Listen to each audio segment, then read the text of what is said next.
Good morning. This hearing will come to order. I thank my colleagues and Mr. Kennedy for being here today. Mr. Kennedy, congratulations on your nomination. Throughout this process, Mr. Kennedy, you have been accessible to members and staff on both sides of the aisle and have demonstrated strong commitment to fulfilling the responsibilities of this role. The Department of Health and Human Services oversees our nation's largest healthcare programs, providing coverage for nearly 2 in every 5 Americans. Improving Medicare, Medicaid, and CHIP, among other initiatives, presents challenges, especially in the face of a rapidly aging population, stubbornly high costs, and persistent barriers to access.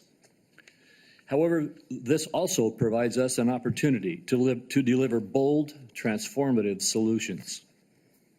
As a committee, we share a commitment to advancing common sense, bipartisan policies that improve the delivery of health care in this country. This committee has worked to realign incentives in the prescription drug supply chain, to enhance access in rural communities, to expand the availability of telehealth and improve the broken clinician payment structure. Across these and other issues, I look forward to working with the administration to continue pursuing meaningful reforms that serve the American people more effectively and more efficiently. Too often, patients encounter a healthcare system that is disjointed and is a dysfunctional maze. Complex and bureaucratic chutes and ladders have become the norm. Meanwhile, even as healthcare spending climbs, outcomes across a range of conditions continue to decline. Mr. Kennedy, if confirmed, you will have the opportunity to chart a new and better course for the federal approach to tackling both the drivers and the consequences of our ailing healthcare system. Your commitment to combating chronic conditions that drive healthcare costs will be critical to our success. Prioritizing disease prevention and addressing the factors that fuel conditions such as diabetes, cardiovascular disease, metabolic disease, Alzheimer's disease, COPD, and cancer will save lives, reduce costs, and build a healthier, stronger country. Private sector breakthroughs from groundbreaking cancer medications to curative gene therapies also offer hope. But misguided government initiatives and market volatility risk eroding American leadership in life-saving R&D. Your advocacy for healthcare transparency has the potential to empower consumers across the country, promoting competition to enhance quality while cutting excessive spending for patients and for taxpayers. Today's hearing will provide a forum to hear more about your vision, particularly for the federal programs under this committee's jurisdiction. Mr. Kennedy, you represent a voice for an inspiring coalition of Americans who are deeply committed to improving the health and well-being of our nation. Regardless of political party, everyone in this room shares a common recognition that our current system has fallen short, as well as a common desire to make our country healthier. I look forward to today's conversation as well as your testimony, Mr. Kennedy. And now I recognize Senator Wyden for his opening remarks. Thank you very much, Mr. Chairman. The question before the Finance Committee this morning is whether Robert F. Kennedy should be trusted with the health and well-being of the American people. Committee staff have examined thousands of pages of statements, books, and podcast transcripts in a review of his record. The receipts show that Mr. Kennedy has embraced conspiracy theories, quacks, charlatans, especially when it comes to the safety and efficacy of vaccines.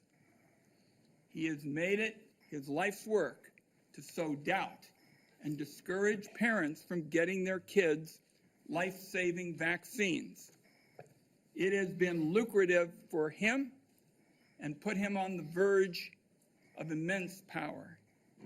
This is the profile of someone who chases money and influence wherever they lead even if that may mean the tragic deaths of children and other vulnerable people. Now, Mr. Kennedy is fond of saying he's not making recommendations about whether parents should vaccinate their children.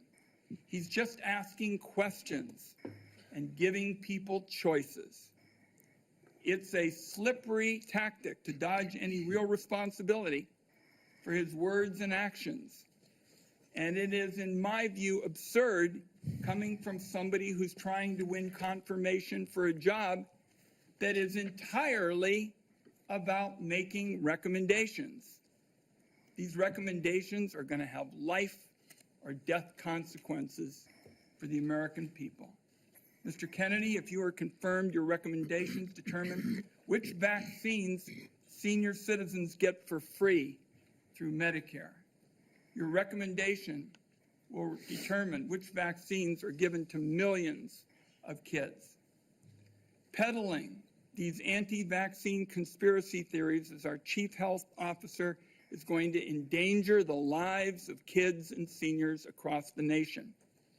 Just look at what happened when Mr. Kennedy inserted himself into an anti-vaccination crisis in the island nation of Samoa. He traveled there himself to push his views and pour fuel on the fire of a measles outbreak that began due to low vaccination rates. In the end, 83 Samoans died, mostly kids, from a disease that is easily preventable. Americans cannot afford to import this experiment to our great nation. On other healthcare matters, from abortion to universal healthcare, Mr. Kennedy has changed his views so often it is nearly impossible to know where he stands on so many of the basic issues that impact Americans' daily lives. In a gobsmacking statement of irresponsibility, in November 2023, Mr. Kennedy said that he wanted to pause infectious disease research for 8 years. Mr. Kennedy has indicated he's open to restricting access to the abortion medication mifepristone, which remains a primary target of the Republican crusade against reproductive freedom. I took this on back in 1990 when I chaired the first congressional hearing on the topic. The science was clear then. It's even clearer today. Mifepristone is safe. The only reason it's under question in 2025 is because people with a political agenda have been out lying about it. Women deserve to know if Mr. Kennedy will abuse his power as our country's chief health officer to essentially implement a national abortion ban by restricting access to the safe and legal medication. Meanwhile, as the Trump budget office threw the Medicaid program into chaos yesterday, Republicans in Congress are proposing deep cuts to the program that will rip away health care from millions of Americans who count on this vital lifeline. Cuts to Medicaid of this magnitude are going to jack up the cost of health insurance. It'll shutter nursing homes and rural hospitals, deprive seniors and Americans with disabilities of home-based care. That approach amounts to handing over our nation's health system to for-profit insurance companies who've made a fortune delaying and denying care. Mr. Kennedy has virtually no knowledge or experience in handling these issues. It leaves him unprepared to take on a crisis like the nation witnessed yesterday when the Trump budget office shut down the federal Medicaid payment portal. After a careful review of Robert F. Kennedy Jr.'s statements, actions, and views, materials that I have reviewed personally and closely, I've reached the conclusion that he should not be entrusted with the health and well-being of the American people. When he's taken every side of every issue, how can this committee and the American people believe he has anything to say? Let me close by saying I believe more strongly than ever, and I have specialized in healthcare during my time in public service, that we're at a turning point with regard to healthcare in America. there's one word to describe Americans' feelings towards the healthcare system, it's disillusioned. At every single turn, people feel like they're rolling a load of dice, loaded dice, when they try to get health care. Americans are justifiably angry, fed up, and tired of a system that puts profits over patients. Instead of debating meaningful ways to improve Americans' health care, now the committee is being forced to relitigate settled science about vaccines and whether or not the federal government should help Americans get affordable health care. I know where Democrats on this Finance Committee stand when it comes to an agenda to lower costs and improve care. I must say, I cannot say the same about the nominee sitting in front of me. And let me acknowledge, finally, Mr. Chairman, Terry Mills from Portland, Oregon, who is here to represent Nurses for America, and I'd like to enter a statement from her organization into the record at this time. Thank you, Mr. Chairman. Without objection. Thank you, Ranking Member Wyden. Mr. Kennedy, in a few moments, you will be given the opportunity to make your opening statement and respond to these attacks and other questions that the members of this committee have. I would say that with regard to the attack on Medicaid that we just heard, that was a false attack. It's been proven false overnight. The Medicaid portal is operating efficiently today and was never intended to be shut down. Would gentleman yield, since he's mentioned my name? There was a significant amount of time yesterday where there was bedlam across the country over the status of the Medicaid portals. I hope it's being corrected, but there were problems all through the day. There certainly were attacks yesterday. The problem has been clarified and the Medicaid portal is fully operational as we speak. Mr. Kennedy, before I turn the time over to you to share your opening statement, I would like to give you a brief introduction.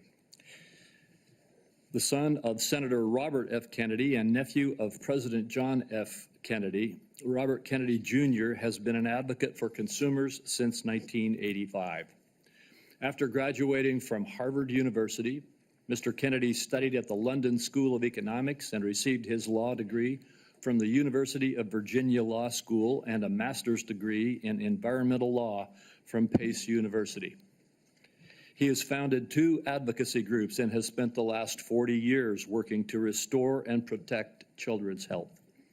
He was a former independent candidate in the 2024 presidential election, and President Trump nominated him this year to be in November of 2024 to be the HHS secretary. In announcing his nomination, President Trump stated, "Mr. Kennedy will restore these agencies to the traditions of gold standard scientific research and beacons of transparency and end the chronic disease epidemic and make America great and healthy again." Before you give your opening statement, Mr. Kennedy, I have 4 obligatory questions that we ask all nominees before this committee. First, is there anything that you are aware of in your background that might present a conflict of interest with the duties of the office to which you have been nominated? All right. No, Mr. Chairman. Thank you. Do you know of any reason, personal or otherwise, that would in any way prevent you from fully and honorably discharging the responsibilities of the office to which you have been nominated? No, I do not. Do you agree without reservation to respond to any reasonable summons to appear and testify before any duly constituted committee of Congress if you are confirmed? Yes, I do. And finally, do you commit to providing a prompt response in writing to any questions addressed to you by any senator of this committee? Yes, I do. Thank you, Mr. Kennedy. And before you begin, if you would like to, you may introduce your wife and children. Yes. My wife, Cheryl Hines, is here. My daughter, Kit Kennedy, my son, Bobby Kennedy, his wife, Amaryllis Fox Kennedy, and my nephew, Jackson Hines, is here, too. We welcome you all. Thank you. You may proceed with your statement. Thank you, Mr. Chairman. Chairman Crapo, Ranking Member Wyden, and members of this distinguished committee, I'm humbled to be sitting here today as President Trump's nominee oversee the U.S. Department of Health and Human Services. I want to thank President Trump for entrusting me to deliver on his promise to make America healthy again. I also want to thank Cheryl and Kik and Bobby and all of my other children who are here today, and all the many members of my large extended family for the love that they have so generously shared. Ours has always been a family that has been involved in public service, and I look forward to continuing that tradition. My journey into the issue of health began with my career as an environmental attorney, working with hunters and fishermen and mothers in the small town in the Hudson Valley and along the Hudson River. I learned very early on that human health and environmental injuries are intertwined. The same chemicals that kill fish make people sick also. Today, Americans' overall health is in grievous condition. Over 70% of adults and a third of children are overweight or obese. Diabetes is 10 times more prevalent than it was during the 1960s. Cancer among young people is rising by 1 or 2% a year.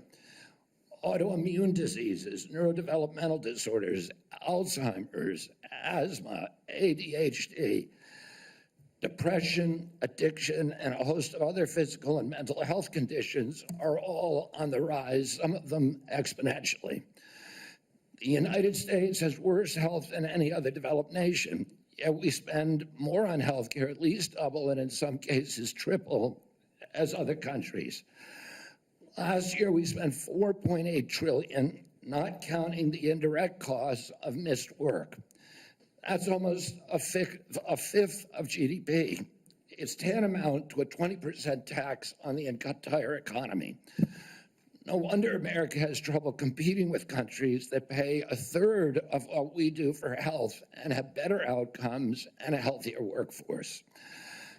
But I don't want to make this too much about money. It's the human tragedy that moves us to care. President Trump has promised to restore America's global strength and to restore the American dream, but he understands we can't be a strong nation when our people are so sick. A healthy person has 1,000 dreams. A sick person has only one. Today, over half of our countrymen and women are chronically ill. When I met with President Trump last summer, I discovered that he is more than just concern for this tragic situation, but genuine care. President Trump is committed to restoring the American dream, and 77 million Americans delivered a mandate to him to do just that, due in part to the embrace and elevation of the Make America Healthy Again movement. This movement, led largely by Maha moms from every state, you can see many of them behind us today, and in the hallways and in the lobbies, is one of the most transcendent and powerful movements I've ever seen. I promised President Trump that if confirmed, I will do everything in my power to put the health of Americans back on track. And I've been greatly heartened to discover a deep level of care among members of this committee, too, both Democrats and Republicans. I came away from our conversations confident that we can put aside our divisions for the sake of a healthier America. For a long time, the nation has been locked in a divisive healthcare debate about who pays. Well, when healthcare costs reach 20%, there are no good options, only bad ones. Shifting the burden around between government and corporations and insurers and providers and families is like rearranging deck chairs on the Titanic. Our country will sink beneath a sea of desperation and debt if we don't change the course and ask why are healthcare costs so high in the first place. The obvious answer is chronic disease. The CDC says 90% of healthcare spending goes toward managing chronic disease, which hits lower income Americans the hardest.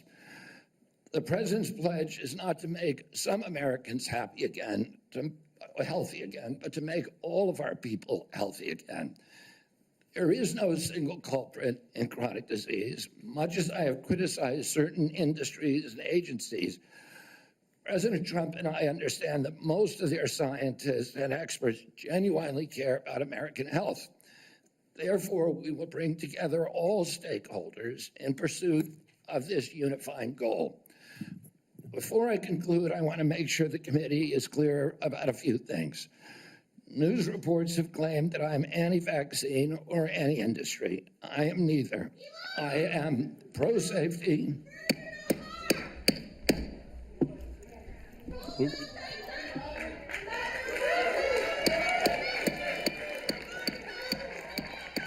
have order. Please proceed, Mr. Kennedy. I am pro-safety. I worked for years to raise awareness about the mercury and toxic chemicals in fish, and nobody called me anti-fish. And I believe that that vaccines play a critical role in healthcare. All of my kids are vaccinated. I've written many books on vaccines. My first book in 2014, the first line of it is, I am not anti-vaccine, and the last line is, I am not anti-vaccine. Nor am I the enemy of food producers. American farms are the bedrock of our culture, of our politics, of our national security. I was a 4-H kid, and I spent my summer working on ranches. I went to work with our farmers. I want to work with our farmers and food producers to remove burdensome regulations and unleash American ingenuity. MAHA simply cannot succeed without a partnership, a full partnership of American farmers. In my advocacy, I've often disturbed the status quo by asking uncomfortable questions. Well, I'm not going to apologize for that. We have massive health problems in this country that we must face honestly. And the first thing I've done every morning for the past 20 years is to get on my knees and pray to God that he would put me in a position to end the chronic disease epidemic and to help America's children.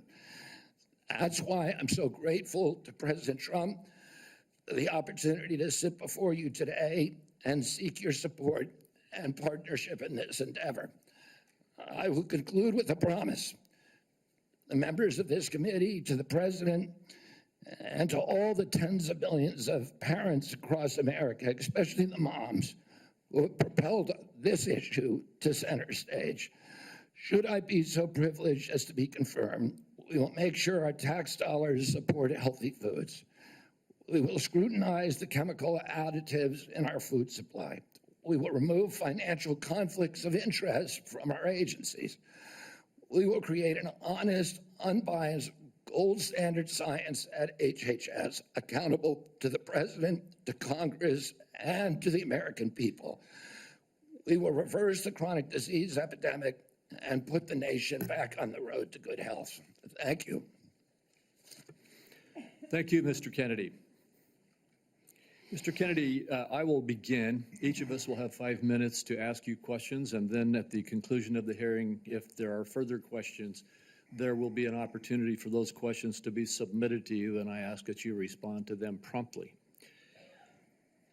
Mr. Kennedy, you have emphasized the importance of nutrition in preventing and managing chronic disease, improving health outcomes, and reducing health costs.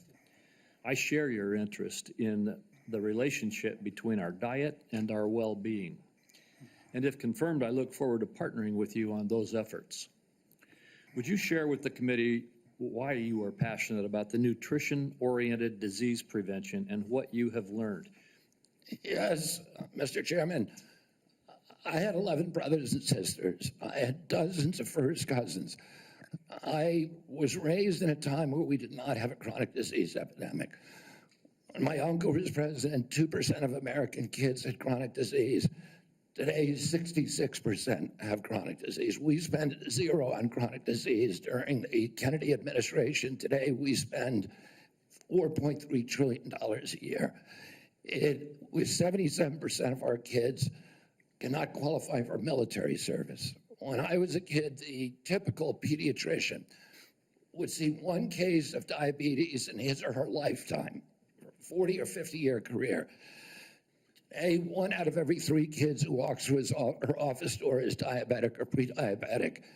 And the most recent data from NIH shows 38% of teens are diabetic or pre-diabetic. Autism rates have gone from 1 in 10,000 to 1 in 1,500, depending on what studies you look at. In my generation today, 70-year-old men, 1 in 34 in my kids' generation. We've seen this explosion of autoimmune disease, of allergic diseases. This is not just a economic issue. It's not just a national security issue. It is a spiritual issue, and it is a moral issue. We cannot live up to our role as an exemplary nation, as a moral authority around the world, and we're writing off an entire generation of kids. Thank you very much. And if confirmed, how could we work together to integrate nutrition-based interventions into our healthcare programs like Medicaid and Medicare? Well, there are many ways that we can do that. The federal funding of the SNAP program, for example, and of school lunch programs could be a driver for helping kids. We shouldn't be giving 60% of the kids in school processed food that is making them sick. We shouldn't be spending 10% of the SNAP program on sugared drinks. So we have a direct ability to change things there. We also, in Medicaid and Medicare, we need to focus more on outcome-based medicine, on putting people in charge of their own health care, of making them accountable for their own health care so they understand the relationship between eating and getting sick. Most importantly, we need to deploy NIH and FDA to doing the research to understand the relationship between these different food additives and chronic disease so that Americans understand it and make sure that Americans are aware of it. I don't want to take food away from anybody. If you like a cheeseburger, a McDonald's cheeseburger, a Diet Coke, which my boss loves, and you should be able to get them. If you want to eat Hostess Twinkies, you should be able to do that, but you should know what the impacts are on your family and on your health. Thank you. Senator Wyden. Thank you very much, Mr. Chairman. Before I begin my questions, I'd like to start by entering into the record a letter the committee received from Ambassador Carolyn Kennedy outlining what she believes is Mr. Kennedy's lack of personal fitness for the office. Without objection. Mr. Kennedy, you have spent years pushing conflicting stories about vaccines. You say one thing and then you say another. In your testimony today under oath, you denied that you were anti-vaccine. But during a podcast interview in July of 2023, you said, quote, "No vaccine is safe and effective." In your testimony today, in order to prove you're not anti-vax, you note that all your kids are vaccinated. But in a podcast in 2020, you said, and I quote, "You would do anything, pay anything to go back in time and not vaccinate your kids." Mr. Kennedy, all of these things cannot be true. So, are you lying to Congress today when you say you are pro-vaccine? Or did you lie on all those podcasts? We have all of this on tape, by the way. Yeah, Senator, as you know, because it's been repeatedly debunked, that statement that I made on the Lex Friedman podcast was a fragment of the statement. He asked me, and anybody who actually goes and looks at that podcast and will see this, he asked me, are there vaccines that are safe and effective? And I said to him, some of the live virus vaccines are. And I said, there are no vaccines that are safe and effective, and I was going to continue for every person. Every medicine has people who are sensitive to them, including vaccines. Right, so he interrupted me at that point. I've corrected it many times, including on national TV. You know about this, Senator Wyden, so bringing this up right now is dishonest. let's be clear about what you've actually done then, since you want to deny your statements. For example, you have a history of trying to take vaccines away from people. In May of 2021, you petitioned the Food and Drug Administration to not only block Americans from having access to the COVID vaccine, but to prevent any future access to the life-saving vaccine. Are you denying that? Your name is on the petition. We brought that petition after CDC recommended the COVID vaccine without any scientific basis for 6-year-old children. Most experts agree today, even the people who did it back then, that COVID vaccines are inappropriate for 6-year-old children who basically have a zero risk from COVID. That's why I brought that lawsuit. I don't want to. I want to emphasize Mr. Kennedy, the facts. I don't. The facts.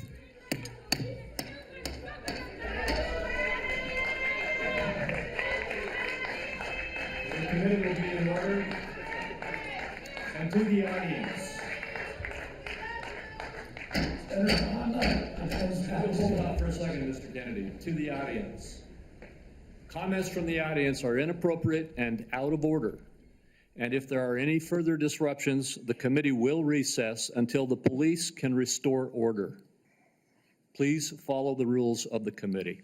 Mr. Kennedy, you may proceed. I also want to point out that your recitation of what happened in Samoa is absolutely wrong, and you know it's wrong, and you know it's wrong. We'll get to that in a moment. Right now, we're talking about the petition that you filed to block Americans from having access to the vaccine and to prevent any future access to the vaccine. Those facts are on the record. My third question to you is, you made almost $5 million from book deals, mostly promoting junk science. In 2021, in a book called The Measles Book, you wrote that parents had been, quote, misled into believing that measles is a deadly disease and that measles vaccines are necessary, safe, and effective. The reality is measles are in fact deadly and highly contagious, something that you should have learned after your lies contributed to the deaths of 83 people, most of them children, in a measles outbreak in Samoa. So my question here is, Mr. Kennedy, is measles deadly, yes or no? The death rate from measles historically in this country in 1963, the year before the introduction of the vaccine, was 1 in 10,000. Let me explain what happened in Samoa. In Samoa in 2017 or 2015, there were 2 kids who died following the MMR vaccine. And the vaccination rates in Samoa dropped precipitously from about 63% to the mid-30s, so they've never been very high. And in 2018, 2 more kids died following the MMR vaccine, and the government in Samoa banned the MMR vaccine. I arrived a year later when vaccination rates were already below any previous level. I went there, nothing to do with vaccines. I went there to introduce a medical informatics system that would digitalize records in Samoa and make health delivery much more efficient. I never gave any public statement about vaccines. You cannot find a single Samoan who will say, I didn't get a vaccine because of Bobby Kennedy. I went in June of 2019, the measles outline. A single Samoan who will say, I didn't get a vaccine because of Bobby Kennedy. I went in June of 2019, the measles outbreak started in August. Oh, clearly I had nothing to do with the measles. Not only that, Mr. Kennedy, Senator, not only that, if you let me finish, Senator. You have had some time. If you let me finish, Senator, if you let me finish, there are 83 people died when the tissue samples were sent to New Zealand.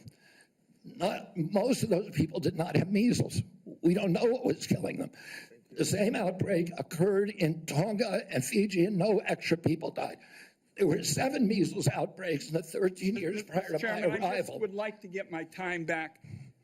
The nominee wrote a book saying that people had been misled into believing that measles is a deadly disease. He's trying now to play down his role in Samoa. That's not what the parents say. That's not what Governor Green says. It's time to make sure that we blow the whistle on actually what your views are. At least we're starting.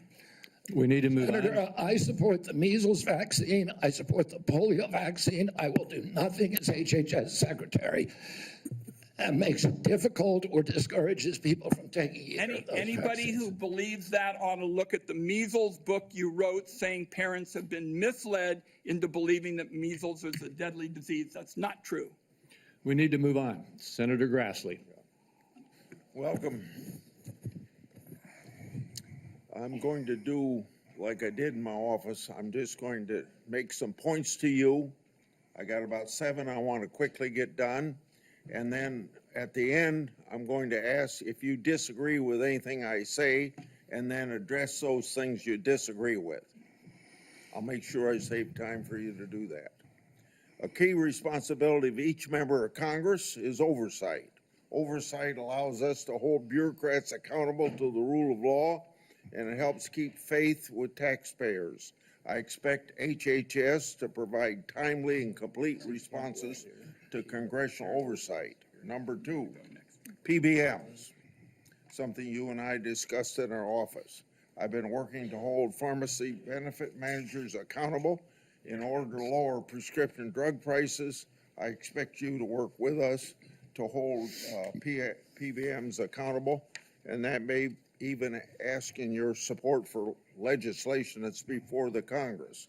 Drug pricing. Senator Durbin and I have for a while been trying to get a bill passed that requires price disclosures on TV ads for prescription drugs. Knowing what something costs before buying it is just common sense. President Trump tried to do this by regulation in his first term. Vice President Vance co-sponsored our bill last Congress. I ask you to support this bill, or if you can do it by regulation, to do it by regulation. On rural health care, the previous administration dragged its feet in opening up slots for rural community hospital demonstration programs.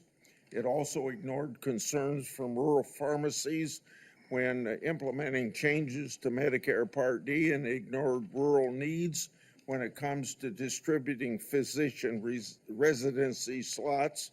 I expect you to prioritize rural Americans' health care needs. On agriculture, in our meeting earlier this month, we talked at length about agriculture. You prefaced the conversation by saying you will not have jurisdiction over these issues. I expect you to leave agricultural practice regulations to the proper agencies, and for the most part, that's USDA and EPA. On dietary guidelines, I've sent letters to the Secretaries of Agriculture at HHS requesting that they provide information regarding conflicts of interest on the Dietary Guideline Advisory Committee to increase transparency. I expect you to provide Congress with confidential financial disclosures from the advisory committee before finalizing dietary guidelines, so we know that nobody has a vested interest in it, is having undue influence. Lastly, HHS, Office of Refugee Resettlement Oversight. Last year, I expanded my investigation into HHS's Office of Refugee Resettlement. I wrote 24 contractors and grantees whose job it is to place unaccompanied children with sponsors. In many cases, children have been placed with improper vetted sponsors, placing them at risk of trafficking. The Biden administration's HHS directed these taxpayer-funded contractors and grantees to not respond to my inquiry. This is obstruction by the executive branch. I expect you to produce to me the records and data I've requested and instruct HHS contractors to fully cooperate with my investigation. I also expect HHS to not retaliate against any whistleblowers, including those who identify ORR's failures in vetting sponsors of unaccompanied. You got 45 seconds to respond if you want to. I agree with all of those provisions, Senator. My approach to administration HHS will be radical transparency. if members of this committee or other members of Congress want information, the doors are open. I've spent many years litigating against NIH and its sub-agencies, HHS and its sub-agencies, NIH, CDC, FDA, on FOIA issues, trying to get information that we, the taxpayers, paid for, and oftentimes getting back redacted copies after a year or 2 years of litigation. That should not be the case. And if Congress asks me for information, you will get it immediately. Thank you. Thank you. Senator Cantwell is next, but until she returns, I will move on to down the list, and that would be Senator Cornyn.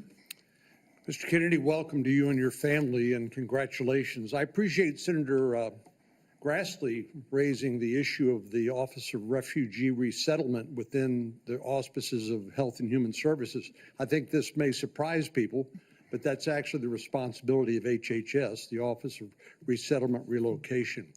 Under the previous administration, as Senator Grassley alluded, there were roughly 500,000 children, unaccompanied minors, that were placed with sponsors in the interior of the United States. The previous administration took the position that it was not the federal government's responsibility once these children were placed with these sponsors. But the New York Times, in a series of investigative stories, pointed out that tens of thousands of these children, when they tried to follow up and find out how they were doing, whether they were going to school, whether they were being trafficked or abused, there was no answer, and they took the position it was not their responsibility. So I look forward to working with you to find those children and to make sure that they're not being abused. Millions of Americans are experiencing mild to moderate mental health and substance abuse issues, yet many struggle with timely and effective access. Primary care physicians are most likely to be seeing these individuals as opposed to a specialist, and it makes it important that these individuals, primary care physicians, be trained in patient-centered care, which would strengthen the integration of behavioral health care with primary care services. Is this something that you are concerned about, something you'd be willing to work with us on in order to implement? Yes, Senator, and let me just reassure you that President Trump has personally spoken to me about locating those 300,000 children who disappeared over the last 4 years. I don't think anybody has a fully accurate number, but it's hundreds of thousands, I agree. And many of them we know have been sex trafficked and childhood slavery, and it is a blight on America's moral authority, and we need to find those kids. In terms of addiction services and substance abuse services, this is a priority for me. It was a priority for me when I was running for president during my campaign. I was a heroin addict for 14 years. I've been 42 years in recovery. I go to 12-step meetings every day, so I hear the stories every day. And I hear the many stories about denial of, or the barriers to access to care. And we need to improve that. And to answer specifically to your question, I think we can do that through GME, which is a program that is funded by HHS, that is the largest funder for medical school students. And that's one of the things for primary care physicians should understand addiction care. Addicts almost always go through a cycle where there is a moment where they hit periodic bottoms where they're ready to go into treatment, but it's fleeting and it's momentary. And we have that opportunity to save their lives. And then if we miss that little short window, they're off to the races again. I appreciate your answer. Our time is short. Let me get to one more question that I think is very important.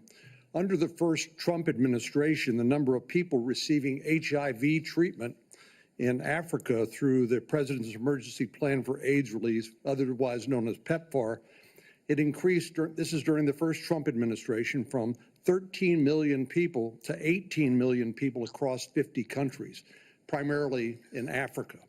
Africa has about 1.3 billion people today, or in 2021, it's projected to have 2.5 billion people by 2050, or 25% of the global population.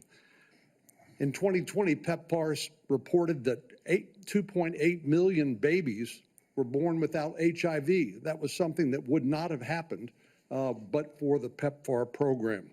So it has simply been one of the most successful public health programs in the world and saved approximately 26 million lives. Failure to continue this program, in my view, would risk ceding that leadership to adversaries like China. And I'd like to know whether you support the objectives and goals of PEPFAR, and would you work with me and my colleagues to make sure that this program continues to provide life-saving antiviral drugs to people who are most in need? I absolutely support PEPFAR, and I will happily work with you to strengthen the program. Thank you. Senator Bennett.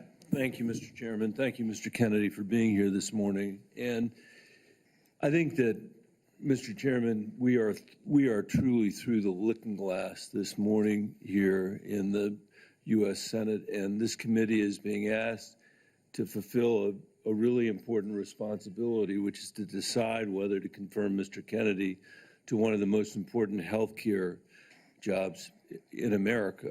And the reason I think it's so important is for many of the reasons you said in your opening statement, which is that we live in the richest country in the world, and we have some of the worst health outcomes of any industrialized country in the world.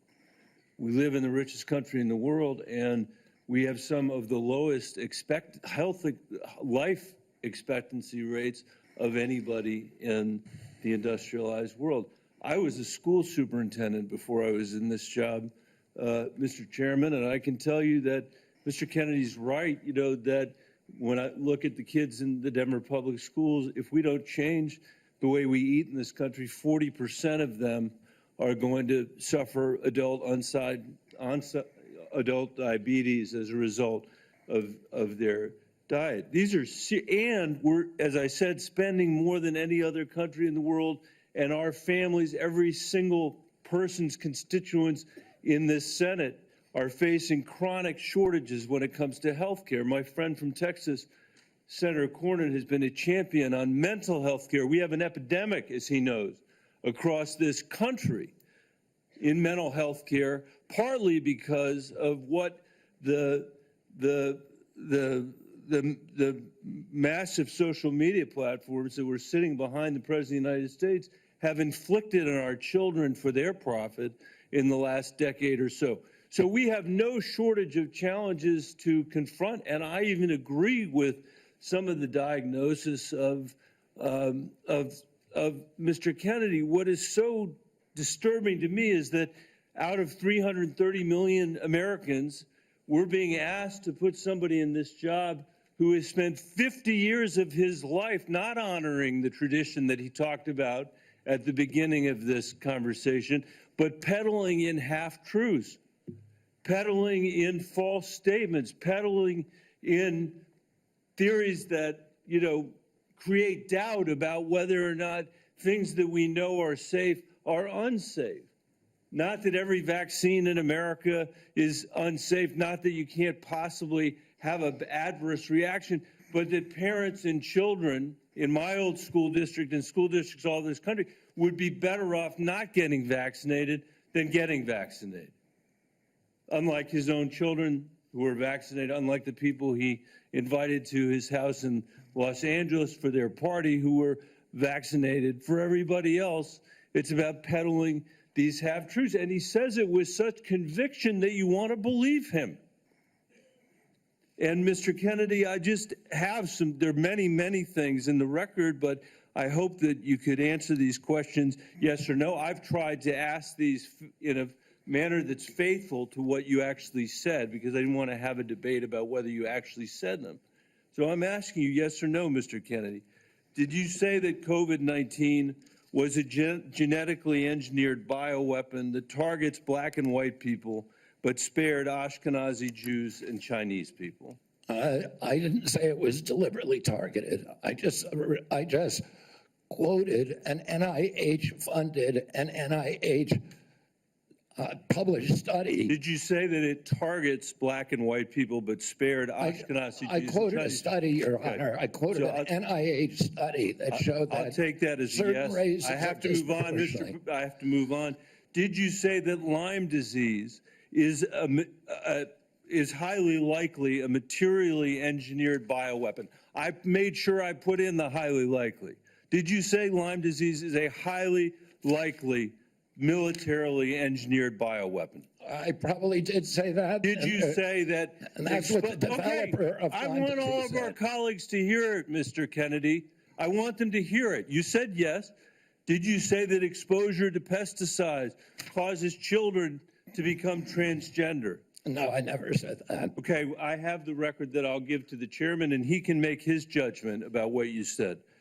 Did you write in your book, and it's undeniable, that African AIDS is an entirely different disease from Western AIDS? Yes or no, Mr. Kennedy? I'm not sure if I made that. Okay, I'll give it to the chairman, Mr. Kennedy. And my final question, did you say on a podcast, and I quote, "I wouldn't leave abortion, to the states.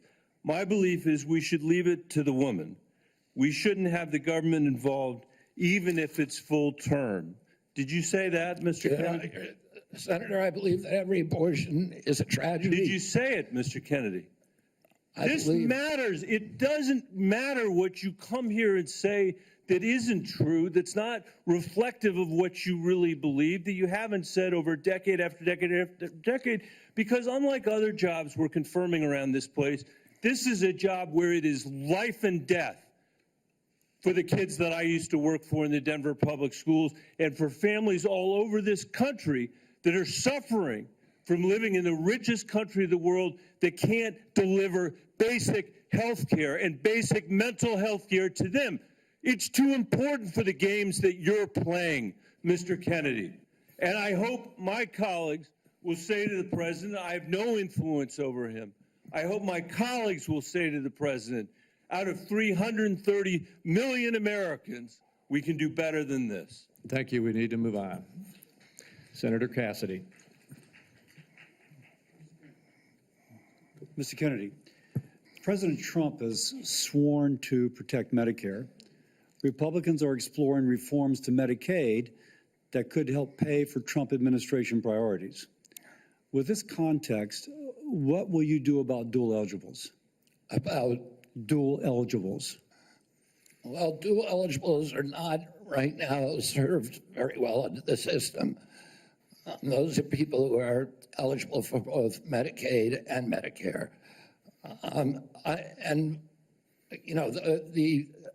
I suppose my answer to that is to make sure that the programs are consolidated, that they're integrated, and the care is integrated. I look forward to working with you, Dr. Cassidy, on making sure that we take good care of people who are Thank you. dual eligible. And how do you propose that we integrate those programs? Does Medicare pay more, Medicare pay less, Medicaid pay more, Medicaid pay less? How do we do that? Well, I'm not exactly sure because I'm not in there. I mean, it is difficult to integrate them because Medicare is under fee-for-service. It's paid for by employer taxes. Medicaid is fully paid for by the federal government, and it's not fee-for-service. So I do not know the answer to that. I look forward to exploring options with you. Republicans, again, are looking at ways to potentially reform Medicaid to help, pay for President Trump's priorities, but to improve outcomes. What thoughts do you have regarding Medicaid reform? Well, Medicaid is not working for Americans, and it's specifically not working for the target population. Most Americans, like myself, I'm on Medicare Advantage, and I'm very happy with it. Most people who are on Medicaid are not happy. The premiums are too high. The deductibles are too high. The networks are narrow. The best doctors will not accept it in the best hospitals. And particularly, Medicaid was originally designed for a target population of the poorest Americans. has now been dramatically expanded. And the irony of the expansion is that the poorest Americans are now being robbed. Their services have dramatically decreased, even though we've increased the price of Medicare by 60% over the last 4 years. The target population is being robbed. With that we need to said, figure out other options. obviously you've thought about that, and I appreciate that. What reforms do you recommend, again, that would improve services, I suppose, but also make it more cost efficient? Well, President Trump has given me the charge of improving quality of care and lowering the price of care for all Americans. There are many things that we can do. I mean, what we want to, the ultimate outcome, I think, is to increase transparency, to increase accountability, and to transition to a value-based system rather than a fee-based system, So on rather than a Medicaid, service-based on system. Medicaid in particular, can you just kind of take those kind of general principles and apply it to the Medicaid program? You know, listen, I think that there are many, many options with telemedicine, with AI right now. And, you know, there's including direct primary care systems. We're seeing that movement grow across the country. There's one of the largest providers. So going back to Medicaid though, and speaking of these specific advances, what reforms are you proposing with these ideas vis-a-vis Medicaid? Well, I don't have a broad proposal for dismantling the program. Of course not saying that. I think what we need to do is we need to experiment with pilot programs in each state. We need to keep our eye on the ultimate goal, which is value-based care, which is transparency, accountability, access. And one more thing, going back to Medicare, you mentioned you're an MA. You mentioned earlier the Medicare fee for service. Do you have any kind of thoughts as to whether or not patients on fee for service should move into MA, or how should we handle that? Whether patients who are on Medicare fee for on service. traditional Medicare, Yes. that's their choice right now. I mean, we have, I think, 32 million Americans, or 30 million Americans on Medicare, on traditional Medicare, and then another 34 or 34 on Medicare Advantage, roughly half and half. And I think more people would rather be on Medicare Advantage because it offers very good services, but people can't afford it. It's much more expensive. In answer to your first question, there are all kinds of exciting things that we can be doing, including cooperatives, which President Trump has supported, including health savings accounts, which President Trump has supported. All of these things to make people more accountable for their own health. And so we'd bring the cooperatives and the health savings accounts into Medicare and Medicaid? Exactly. We try to increase those, the use of those, and to direct primary care, to continue to transition into a value-based program that is private. Americans don't, by and large, do not like the Affordable Care Act. People are on it. They don't like Medicaid. They like Medicare. And they like private insurance. We need to listen to what they would prefer to be on private insurance. Most Americans, if they can afford to be, will be on private insurance. We need to figure out ways to improve care, particularly for elderly, for veterans, for the poor in this country. And Medicaid, the current model is not doing that. I would ask, any of the Democrats who are chuckling just now, do you think all that money, the $900 billion that we're sending to Medicaid every year, has made Americans healthy? Do we think it's working for anybody? Are the premiums low enough? We do need to move on. Senator Warner. Well, I got to tell you, for literally hundreds of thousands of Virginians, Medicaid is what prevents them from health crises on a daily and weekly basis. And some imaginary new plan And if there was a new plan that was to be the basis of what Trump was going to do in repealing Obamacare, I would have thought by now we'd have seen it. I got to tell you, listen, Senator, can I reply to excuse that? me, Senator, Mr. Kennedy, I got questions. I appreciate our visit. I know you take your views seriously, and I don't reflexively vote. I voted for 4 of President Trump's nominees already. Got a lot of grief from folks on this panel.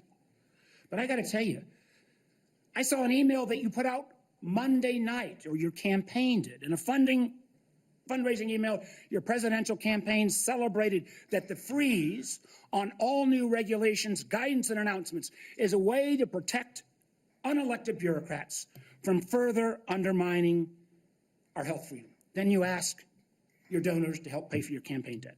Did your campaign and you put out that? I don't think my campaign exists anymore. All right, well, Senator. listen, I got to tell you this. Somebody's out there soliciting money for it. Maybe you ought to find out who is.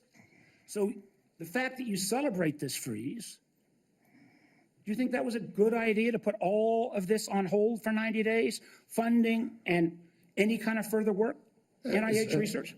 As Chairman Crapo pointed out.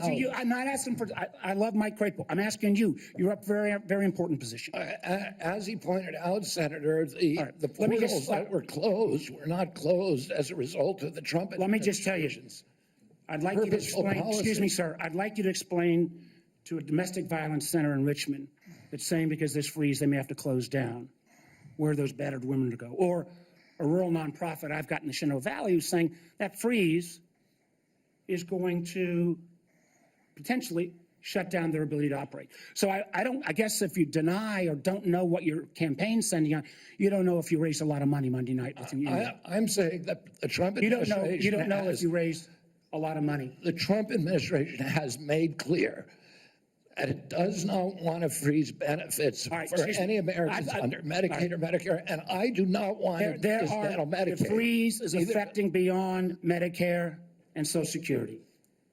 I would hope you would have known that to be able to answer some of this. Now, you've said publicly you want to immediately get rid of 600 NIH workers on job one, on day one.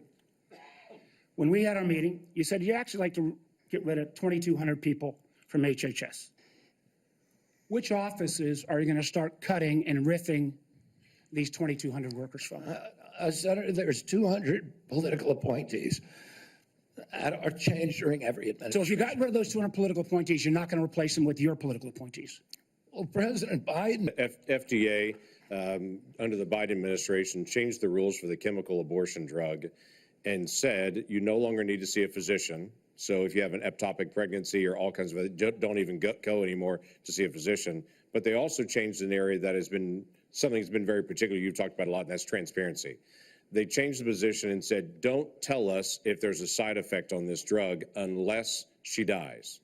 But other than that, don't tell us anymore. Literally, don't give transparent information to the American people or to the women who take this drug anymore. We don't want that reported. My question to you is, will FDA move to be able to actually give transparency to the American people and to say, this drug is no different than any other drug. We don't, I can protect it just because it's political for some folks. People should know side effects on this drug, and there should be reporting. Yeah, I mean, it's against everything we believe in this country that patients or doctors should not be reporting adverse events. We need to know what adverse events are. We need to understand the safety of every drug, mifepristone and every other drug.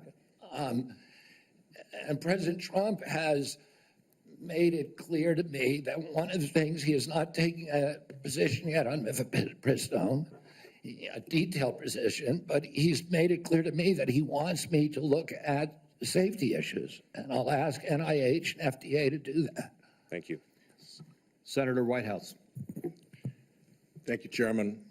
Mr. Kennedy, I only have 5 minutes with you, and I've got a lot of experience with CMS, so you're just going to have to listen. 2 things. One, if you want to move from advocacy to public responsibility, Americans are going to need to hear a clear and trustworthy recantation of what you have said on vaccinations, including a promise from you never to say vaccines aren't medically safe when they in fact are, and making indisputably clear that you support mandatory vaccinations against diseases where that will keep people safe. You're in that hole pretty deep. We've just had a measles case in Rhode Island, the first since 2013, and frankly, you frighten people. 2, I want to air harms that Rhode Island has experienced from a remorseless, senseless CMS bureaucracy. CMS has for years maintained a reimbursement system that the bureaucracy could never explain, never justify, that persistently pays Rhode Island providers less than neighboring Massachusetts and Connecticut providers. A differential of 23 and 26% in our regional healthcare market. The Pending Ahead program can begin to remedy this, at least for value-based care, and it must. There has to be payment parity in the region. Rhode Island's healthcare system is bleeding out because we aren't paid what neighboring hospitals and doctors are paid, and the one act CMS took on this years ago was to make it worse. The CMS bureaucracy has also attacked one of the best accountable care organizations in the country, Rhode Island's Integra family doctors. Tried to throw them off the shared savings program because they said Integra years ago briefly fell 137 patients short of the 5,000 patients that ACOs need. CMS wouldn't listen until a court found that to be unjustified, likely illegal, irreparable harm to this high-performing ACO and its patients, and contrary to the public interest. That must stop. Last, CMS has refused to approve waivers granted elsewhere for Rhode Island from rules that are stupid for Medicare patients who are nearing the end of their days. Here's what families see. Granny is home dying.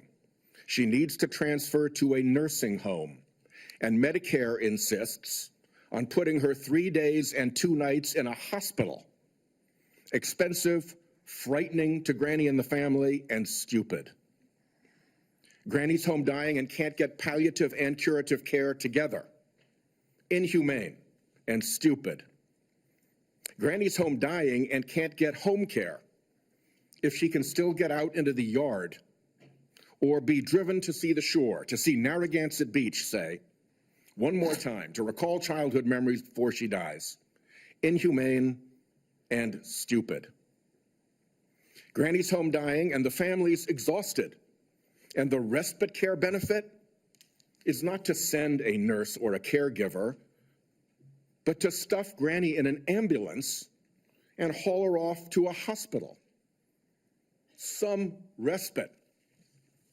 It's all expensive, frightening, inhumane, and stupid. But the insensate CMS bureaucracy takes a court order to be awakened to the harm they cause. I have had enough. CMS should let Rhode Island try humane end-of-life care through CMMI. Let's see if it works at a state. I bet it will save money, serve families better at a very, very delicate time, and perhaps even make a model for better health care everywhere.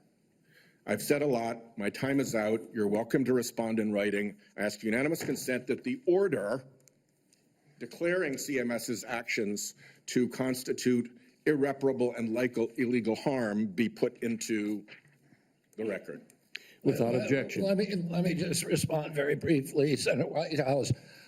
I'm an implacable enemy of tyrannical, insensate bureaucracies and stupid rules. And I will work with you to make CMS responsive to the needs of Rhode Island and to remedy those disparities that you talk about. I am familiar with the Integra Health plan, and it is the template for what we ought to be doing is a value-based plan. And I look forward to you to making sure that we create pilot programs like this.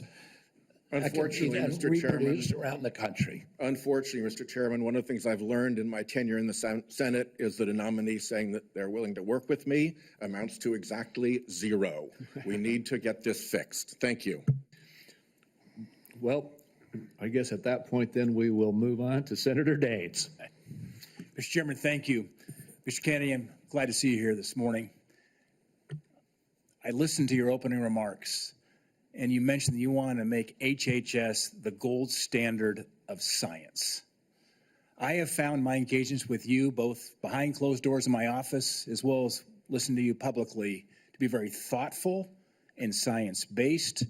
I applaud that. I thank you for that. And I realize this will likely be a very partisan vote on this committee and on the Senate floor. But let the record state there are 3 medical doctors on this side of the dais. I'm a chemical engineer. We believe in science. I'm thankful that you do too, and you made that comment in your opening remarks. I want to talk about agriculture for a moment. We talked about our common love for Montana. You've been to Montana many times. It's a wonderful state. A lot of folks have discovered it. They watch the show Yellowstone, and people are coming and moving into our state, but it's an amazing place. But as you know, agriculture is our top economic driver in Montana. We produce some of the highest quality crops, the best livestock in the country and the world. Our farmers and our ranchers are truly some of the most effective environmental stewards in ensuring we have a safe food supply chain in the world. I share your view that protecting the integrity and safety of our food supply is of utmost importance. I appreciate the research happening in places like Montana State University to help farmers produce resilient, healthy, and safe crops, as well as their agricultural practices. You mentioned you were a 4-H kid growing up. I think our 4-H kids and our FFA kids are some of the best kids in America. My question for you, Mr. Kennedy, is if confirmed, as I'm listening to my farmers and ranchers talk about the future, will you commit to working collaboratively with partners at USDA, at the relevant federal agencies, as well as our Montana farmers and ranchers before implementing any policy that might affect or impact food supply? Absolutely will make that commitment. I have, as I shared with you, a personal commitment and a long career working with farmers. I want to make sure I understand the very, very narrow margins, the slim margins that American farmers and ranchers are dealing with. And I don't want, under my watch, a single farmer to have to leave his farm for economic reasons or for regulatory or bureaucratic reasons while I serve, if I'm privileged to serve, to be confirmed as HHS Secretary. Even more important, President Trump has a very, very strong commitment to farmers. President Trump is probably historically in modern history the best farm president in our history. Farm income spiked for the first time in decades under his last administration. He got solid support from farmers across the country. Farm country is Trump country. Farmers across the country supported him during this election. He has specifically instructed me that he wants farmers involved in every policy, and that he wants me to work with Brooke Rollins at USDA to make sure that we preserve American farmers, that all of our policies support them. Mr. Kennedy, thank you. And if confirmed, I look forward to having you and Brooke Rollins out to Montana to spend some time with you have my commitment to come there anytime, particularly during ski season or hunting season. Deal.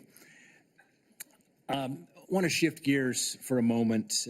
As we discussed in the meeting we had in my office, mifepristone was approved in 2000. The FDA has been under scrutiny and brought to court for failure to properly assess this drug, as well as subsequent deregulations Senator Langford described that have occurred over the past 25 years.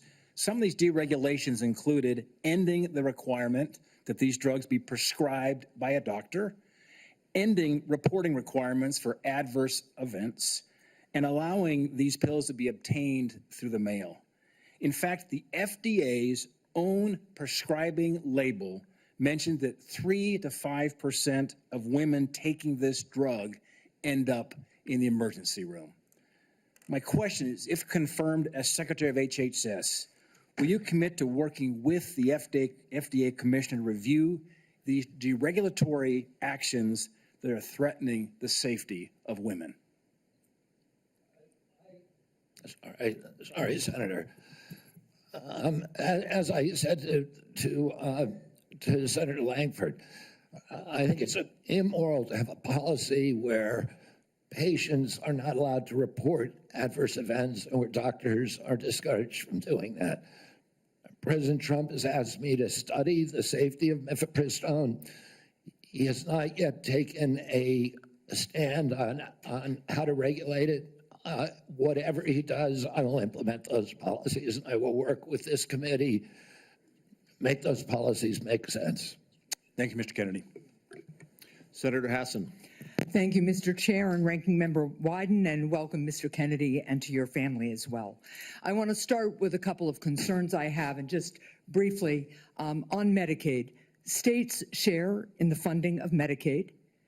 Millions of disabled children in this country are alive because of Medicaid. Millions of people with addiction in this country are in recovery because of the services provided to them by Medicaid. And millions of chronically ill people who, until Medicaid expansion was enacted, who couldn't get health care and therefore couldn't work because they were too sick, got health care through Medicaid expansion, then went back to work, and now they're on private insurance. So those are some facts about Medicaid that you might want to brush up on. Now, I'm also extremely concerned about your endorsement of radical fringe conspiracies that, if implemented at HHS, would put American families' lives at risk. Vaccines are one of our greatest public health triumphs. And you don't need, I'm not talking about abstract medical science. One of the people who helped raise me was my grandfather, who was a pediatrician. He practiced medicine in this country from 1921 until the mid-1980s. And I heard details about the difference those vaccines made in saving lives in the children who were under his care.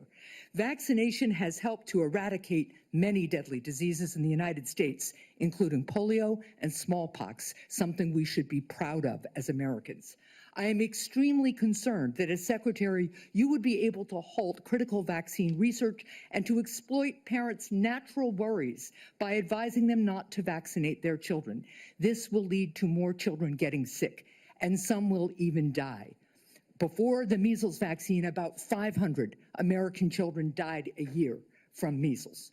This is too much of a risk for our country, and there is no reason that any of us should believe that you have reversed the anti-vaccine views that you have promoted for 25 years. For example, you have previously falsely suggested that the polio vaccine killed many, many, many, many more people than polio ever did by causing fatal cancers, while rigorous safety studies show that to be completely false. Now, let's go to something we agree upon. I am really heartened to see that one area where we agree on is on women's reproductive freedom. In your own words, it's not the government's place to tell people what to do with their bodies. You said that, correct? Yep. Mr. Kennedy, in 2023, you came to New Hampshire and said, quote, "I'm pro-choice. I don't think the government has any business telling people what they can or cannot do with their body." So you said that, right? Yes. Yep. But you also said we need to trust the women to make that choice because I don't trust government to make any choices. You said that too, right? Yes. It is remarkable that you have such a long record of fighting for women's reproductive freedom and really great that my Republican colleagues are so open to voting for a pro-choice HHS secretary. So, Mr. Kennedy, I'm confused. You have clearly stated in the past that bodily autonomy is one of your core values. The question is, do you stand for that value or not? When was it that you decided to sell out the values you've had your whole life in order to be given power by President Trump? Senator, I agree with President Trump that every abortion is a tragedy, that we can't be a moral authority in this country. Right, so, but that isn't what you said back in New Hampshire in 2023. My question is exactly when did you decide to sell out your life's work and values to get this position? Senator, I agree with President Trump that every abortion is a tragedy. So what you're telling us, just to be clear, because my time is limited, is that regardless of what you believe, regardless of what values you have, if President Trump tells you to do something, you're going to do it. You said just now the discussion about mifepristone. Oh, he's asked me to study the safety of it. Here are the safety studies that tell us mifepristone is safe and effective. And I asked Mr. Chair that these about 40 studies be admitted to the record by unanimous consent. Without objection. So the studies are there. The safety is proved. The science is there. But what you're telling us is if President Trump orders you to take action to make it harder for women to get direly needed health care, you'll follow his order. If Mr. Trump, as he did yesterday, orders a halt on Medicaid payments that are essential for taking care of people with disabilities all around this country, you're going to follow that order because you are willing to sacrifice your values, your knowledge, if President Trump tells you to do that. That, to me, is unacceptable in a Secretary of Health and Human Services. As I explained before, the White House has issued a statement saying that that policy will not deprive any American of benefits. The problem is the White House issued that statement only after we pointed out the damage it would do, and it became politically uncomfortable for them. You know what else that freeze on federal funding did? It halted funds for critical research that could cure pediatric cancer. So if the president tells you to do that, you're going to stop that too. That's enough. Thank you. Senator Cortez Masto is next. Thank you. Mr. Kennedy, thank you for coming into my office and having the conversation that we did. I appreciate your passion and your belief, and you've spent years really talking about the issues that matter to you, and I appreciate that. Let me ask you a couple of questions, though I just need some clarification. Right now, there's a 40-year-old law that requires hospital ERs accepting payment from Medicare to actually provide emergency care to patients. So let's say a woman experiencing a life-threatening condition like a heart attack goes to the ER. As a lawyer, you would agree that that federal law protects her right to emergency care, correct? Yes. So now a pregnant woman with life-threatening bleeding from an incomplete miscarriage goes to the ER. Let me rephrase that so you can hear. A pregnant woman with a life-threatening bleeding from an incomplete miscarriage goes to the ER, and her doctor also determines that she needs an emergency abortion. But she's in a state where abortion is banned. You would agree also as an attorney that federal law protects her right to that emergency care, correct? I don't know. I mean, the answer to that is I don't know if the state bans Well, let me ask you this as an attorney. Doesn't federal law preempt state law? The federal Constitution does. Sometimes not every federal law preempts state laws. It could be unconstitutional. Now, I'm not trying to be evasive, let me Senator. ask you this. I'm just telling you I don't know the I answer appreciate to that. question. But what authority do you have over this as the director of HHS? What authority do I have? Yeah, to enforce the law. In what regards? To make sure that a hospital that receives payment from Medicare is ensuring that they're providing the necessary emergency care to patients when they present. I don't- It's actually the EMTALA law. So what authority as HHS director do you have with respect to EMTALA? My understanding is that I have budgetary power and that it's pretty much limited to that. But if you tell me I have another authority, I don't even think that Well, let me tell you, we you have a do. law enforcement branch at HHS. Actually, you do, and that's CMS. CMS actually investigates complaints of EMTALA violations, as well as the Health and Human Services Inspector General, who, by the way, was just recently fired by Donald Trump. So you will be enforcing EMTALA laws, and it's important that you understand their impact and don't play politics with the patient presenting at the ER based on a position that this administration has taken. Let me ask you another question. When we met in my office, you said about lowering drug prices, that when Big Pharma price gouges, the American people suffer. I think we both agree on that. And I think you're sincere in your belief that you want to reduce prices for Americans, correct? Yes. Yeah. The Inflation Reduction Act empowered Medicare to negotiate prescription drug prices. It penalizes drug companies for price hikes above inflation, and it caps seniors' out-of-pocket drug costs, along with reducing insulin prices to $35 per month. But your future boss, Donald Trump, on his first day in office, revoked President Biden's executive order that actually directed the health secretary to examine ways to reduce drug prices and improve access to innovative therapies for the American people. And unfortunately, Republicans in Congress want to repeal the Inflation Reduction Act, which means reversing all of those things that we worked on to lower prices for Americans. So my question to you is, what do you do? Why are you there? Are you there to be a rubber stamp to this administration and cave into all of these positions that they're taking, even though you know they're in disagreement with your positions on lowering drug prices and that they could harm Americans? How do you handle that as HHS director? Senator, my understanding is that the White House issued an executive order, I believe today, supporting the drug negotiations under the IRA. President Trump was very aggressive during his first term about negotiating drug prices. He has instructed me, and I've met with him repeatedly on as that we need lower prices than seniors in this country, and so let me ask others you, are. Let me ask you this, because I only have so much time. So we've already negotiated lowering prices for 10 drugs with Big Pharma. And Big Pharma, by the way, opposes this. They have not only are asking for a pause, they have filed lawsuits, but we've already negotiated the first 10 drugs.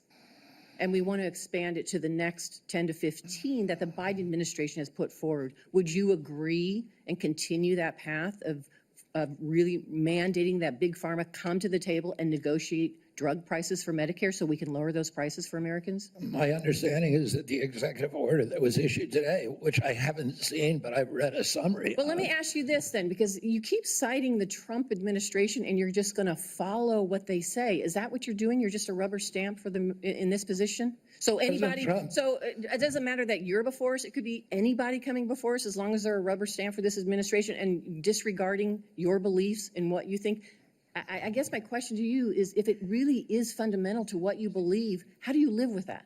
How do you address those issues as you're moving forward, You want me to knowing answer that the it's going to question, harm Senator? Americans? Yeah. You want me to answer the question? No, I'm asking you. Okay. President Trump has asked me to end the chronic disease epidemic and make America healthy again. And I'm So in a is that the unique only reason why position. you're at HHS? Is that the only reason why then you're at the HHS, to address that one issue?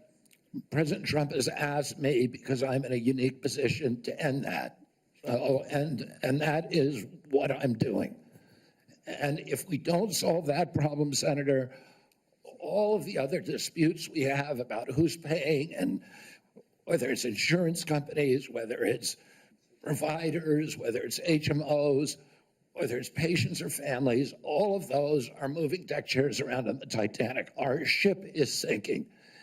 Our 60% increase in Medicaid over the past 4 years is the biggest budget line now, and it's growing faster than any other. And no other nation in the world has what we have here.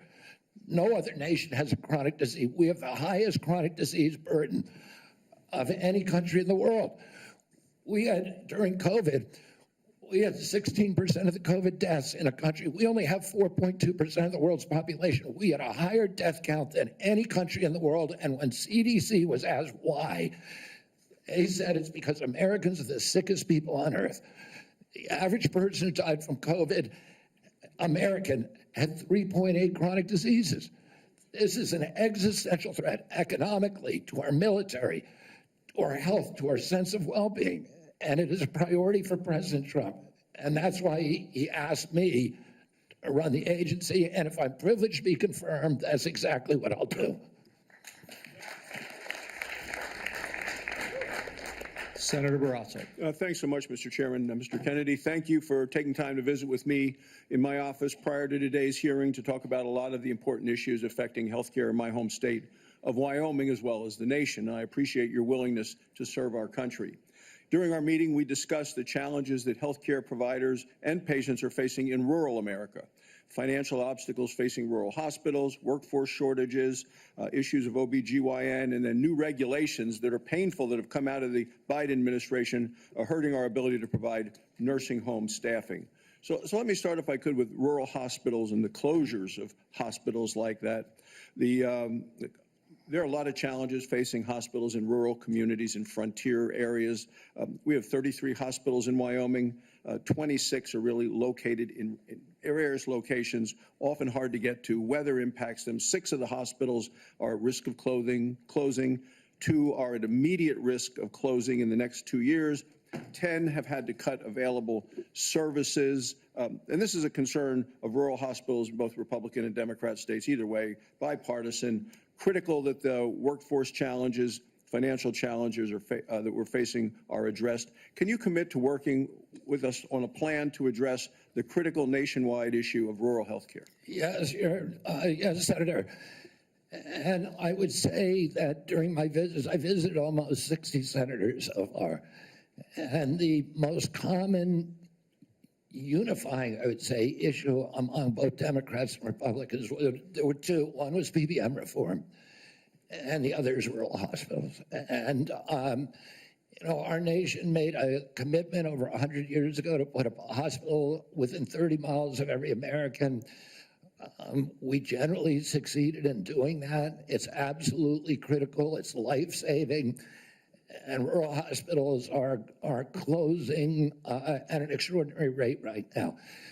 They not only provide important health care for the localities, but also they're economic drivers for localities all over this country. President Trump is determined to end the hemorrhage of rural hospitals, and he's asked me to do that through the use of AI, through telemedicine, which these are innovations that I saw the other day. A Cleveland clinic has developed an AI nurse that you cannot distinguish from a human being, that has diagnostics as good as any doctor. And we can provide concierge care to every American in this country, even the remote parts of Wyoming, Montana, Alaska, et cetera. We also have opportunities at HRSA and at the GME to finally live up to GME's mission of providing personnel to rural hospitals. And I intend to use all of my power, because I've seen the priority that is given by both Democrats and Republicans on this committee. I intend to make that a priority if I'm privileged to be confirmed. Well, I appreciate it, because often with financial strains on a local hospital, one of the common services to be cut in rural hospitals is maternity services. So now we have women in Wyoming having to drive over 100 miles to access care. 13 counties in Wyoming don't have access to OB. And we're talking counties larger than the states of Vermont, New Hampshire, Rhode Island, Connecticut, New Jersey, Delaware, counties larger than those whole states. So will you commit to working with my office to find solutions to help address these specific maternal health challenges in rural America? Yes, Senator, I look forward to it. Appreciate it, because often with financial strains on a local hospital, one of the common services to be cut in rural hospitals is maternity services. So now we have women in Wyoming having to drive over 100 miles to access care. 13 counties in Wyoming don't have access to OB. And we're talking counties larger than the states of Vermont, New Hampshire, Rhode Island, Connecticut, New Jersey, Delaware, counties larger than those whole states. So will you commit to working with my office to find solutions to help address these specific maternal health challenges in rural America? Yes, Senator, I look forward to it. Another issue we specifically spoke about with this harmful Biden administration rule that have really been bad for our rural nursing homes. And it's a rule that would triple the registered nurse requirements in nursing homes. This is going to lead, there just aren't enough registered nurses in our state to be able to comply with this. This would lead to nursing home closures across our state. Will you commit to working with me to fix this serious problem that it was a result of a rule that came out by the Biden administration, who clearly doesn't understand rural America? Yes, Senator, I think the rule was well-intentioned, but as you've said, and I've heard from many rural senators, it will be a disaster for their states. Some of the nursing homes, these are staffing rules that require 24-hour staffing by medical professionals. Some of the nursing homes in rural areas simply do not have the available personnel or the economics to be able to do that. It will mean the closure of nursing homes in rural areas across our country, which means the parents, the elderly parent, will be moved a great distance from the local community and their family. And we know that the single greatest driver of high-quality nursing home care is the involvement, the proximity of family members. When you move that nursing facility away from the community where the kids live, you're going to get much worse care. So the intention, although it was noble, was in reality, for rural areas at least, it is going to be a disaster. Thank you. Thank you, Mr. Chairman. Thank you. Senator Johnson. Mr. Kennedy, welcome. Thank you for being here. Thank you for your decades-long advocacy for a clean environment, for children's health. I can't say as I'm surprised by the hostility on the other side. I'm highly disappointed in it. I don't know if you remember when you called me up and you were contemplating setting your political differences aside, joining forces with President Trump on an area of agreement, addressing chronic illness, trying to find the root cause of all these problems facing this nation. My first response was, Bobby, this is an answer to my prayers. We need to get to the answers of this, but even more, we need to heal and unify this divided nation. I'm not necessarily the most optimistic guy because we've got enormous challenges facing this nation, but I thought, wow, here's somebody from the left, somebody I don't agree with on many issues politically, coming together with President Trump and focusing on an area of agreement, something that the American people desperately want. Finding out the answers. What has caused autism? What is causing chronic illness? Ms. Kennedy, I think I've come to know what's in your heart. I think I know the personal and political price you've paid for this decision. I want to say publicly, I thank you for that. I truly appreciate what you're doing here. Can't we come together as a nation and do this? Can we do? Aren't you getting tired of this? I'm getting tired of this. So again, Mr. Kennedy, I need to enter in the record. These are just 11 letters of support signed by 63,000 people, thousands of doctors, From the American Association of American Physicians and Surgeons, Independent Medical Alliance, the North Carolina Physicians and Freedom Group, Governor Jeff Landry from Louisiana. These are Americans, nonpartisan. A lot of these people, I know because I've advocated with you. A lot of them are Democrats.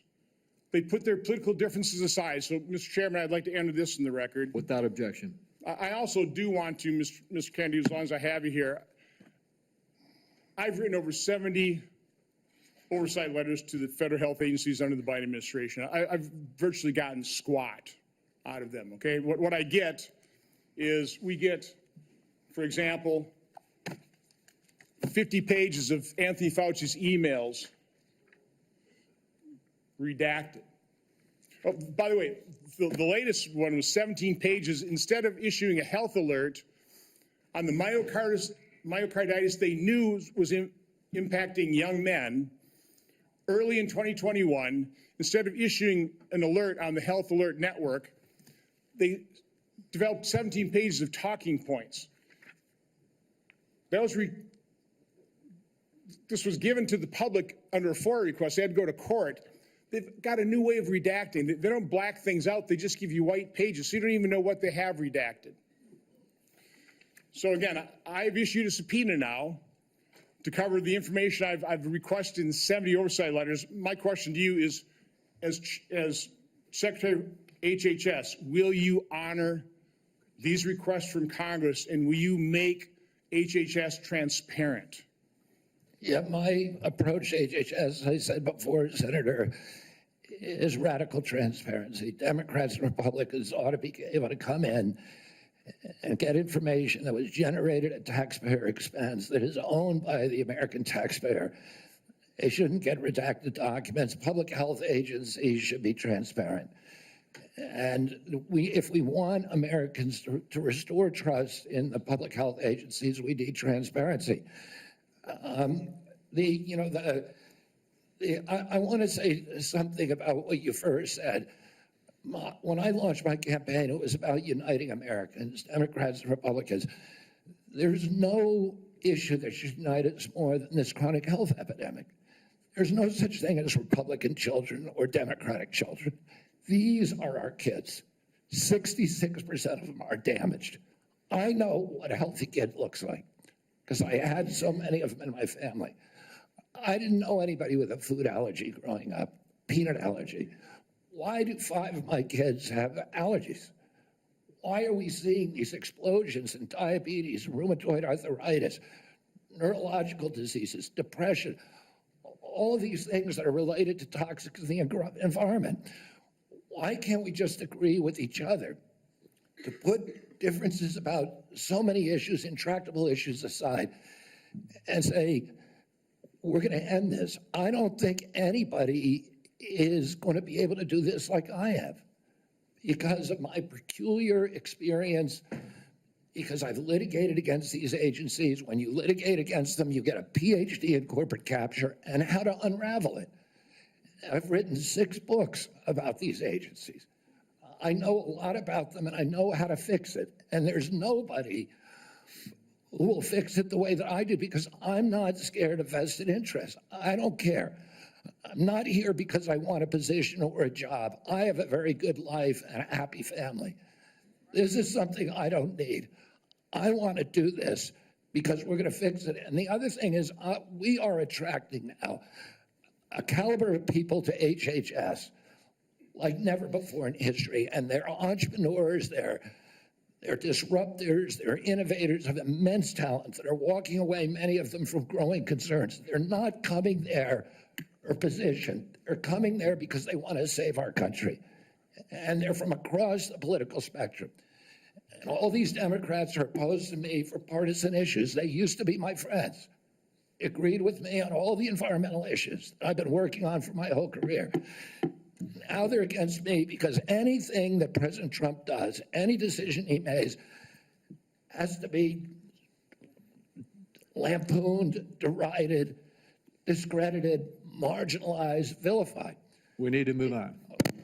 Senator Warren. Thank you, Mr. Chairman. So, Mr. Kennedy, I want to start with something that I think you and I agree on.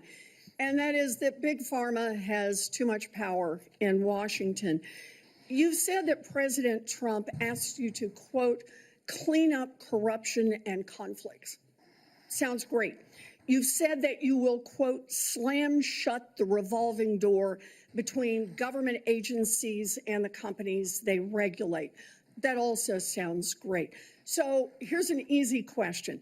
Will you commit that when you leave this job, you will not accept compensation from a drug company, a medical device company, a hospital system, or a health insurer for at least 4 years, including as a lobbyist or a board member? Can you just repeat the last part of the question? Can I commit You're to not going what? to take money from drug companies in any way, shape, or form. Who? Me? Yes, you. Oh. Yeah, I'm happy to commit to that. Okay, good. That's what I figured. I said it's an easy question to start with. And I think you're right on this I don't question. think any of them want to give me money, by the way. Let's keep going. You're right, because to say yes, because every American has the right to know that every decision you make as our #1 health officer is to help them and not to make money for yourself in the future. So I want to talk more about money. I'm looking at your paperwork right now. In the past 2 years, you've raked in $2.5 million from a law firm called Wisner Baum.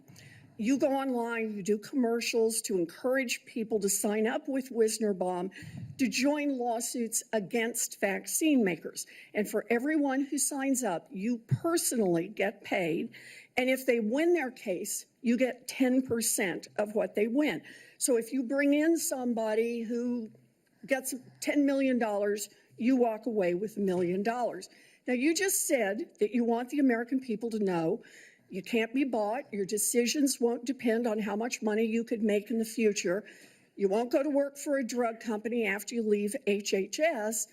But you and I both know there's another way to make money. So, Mr. Kennedy, will you also agree that you won't take any compensation from any lawsuits against drug companies while you are secretary and for 4 years afterwards? Well, I'll certainly commit to that while I'm secretary. But I do want to clarify something because you're making me sound like a shill. I put together that case. I did the Science Day presentation to the judge on that case to get it into court. Mr. Kennedy, it's just a really simple question. Yeah, You've taken in $2.5 million.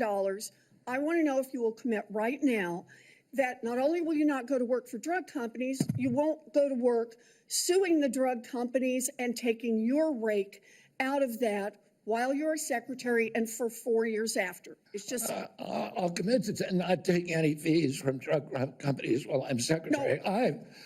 I'm asking about fees from suing drug companies. Will you agree not to do that? You're asking me to not sue drug companies, No, and I'm not going to agree to that, drug Senator. companies as much as you want. I'm not going to agree to not sue drug companies or anybody. So let's do a quick count here of how, as Secretary of HHS, if you get confirmed, you could influence every one of those lawsuits. Well, let me start the list.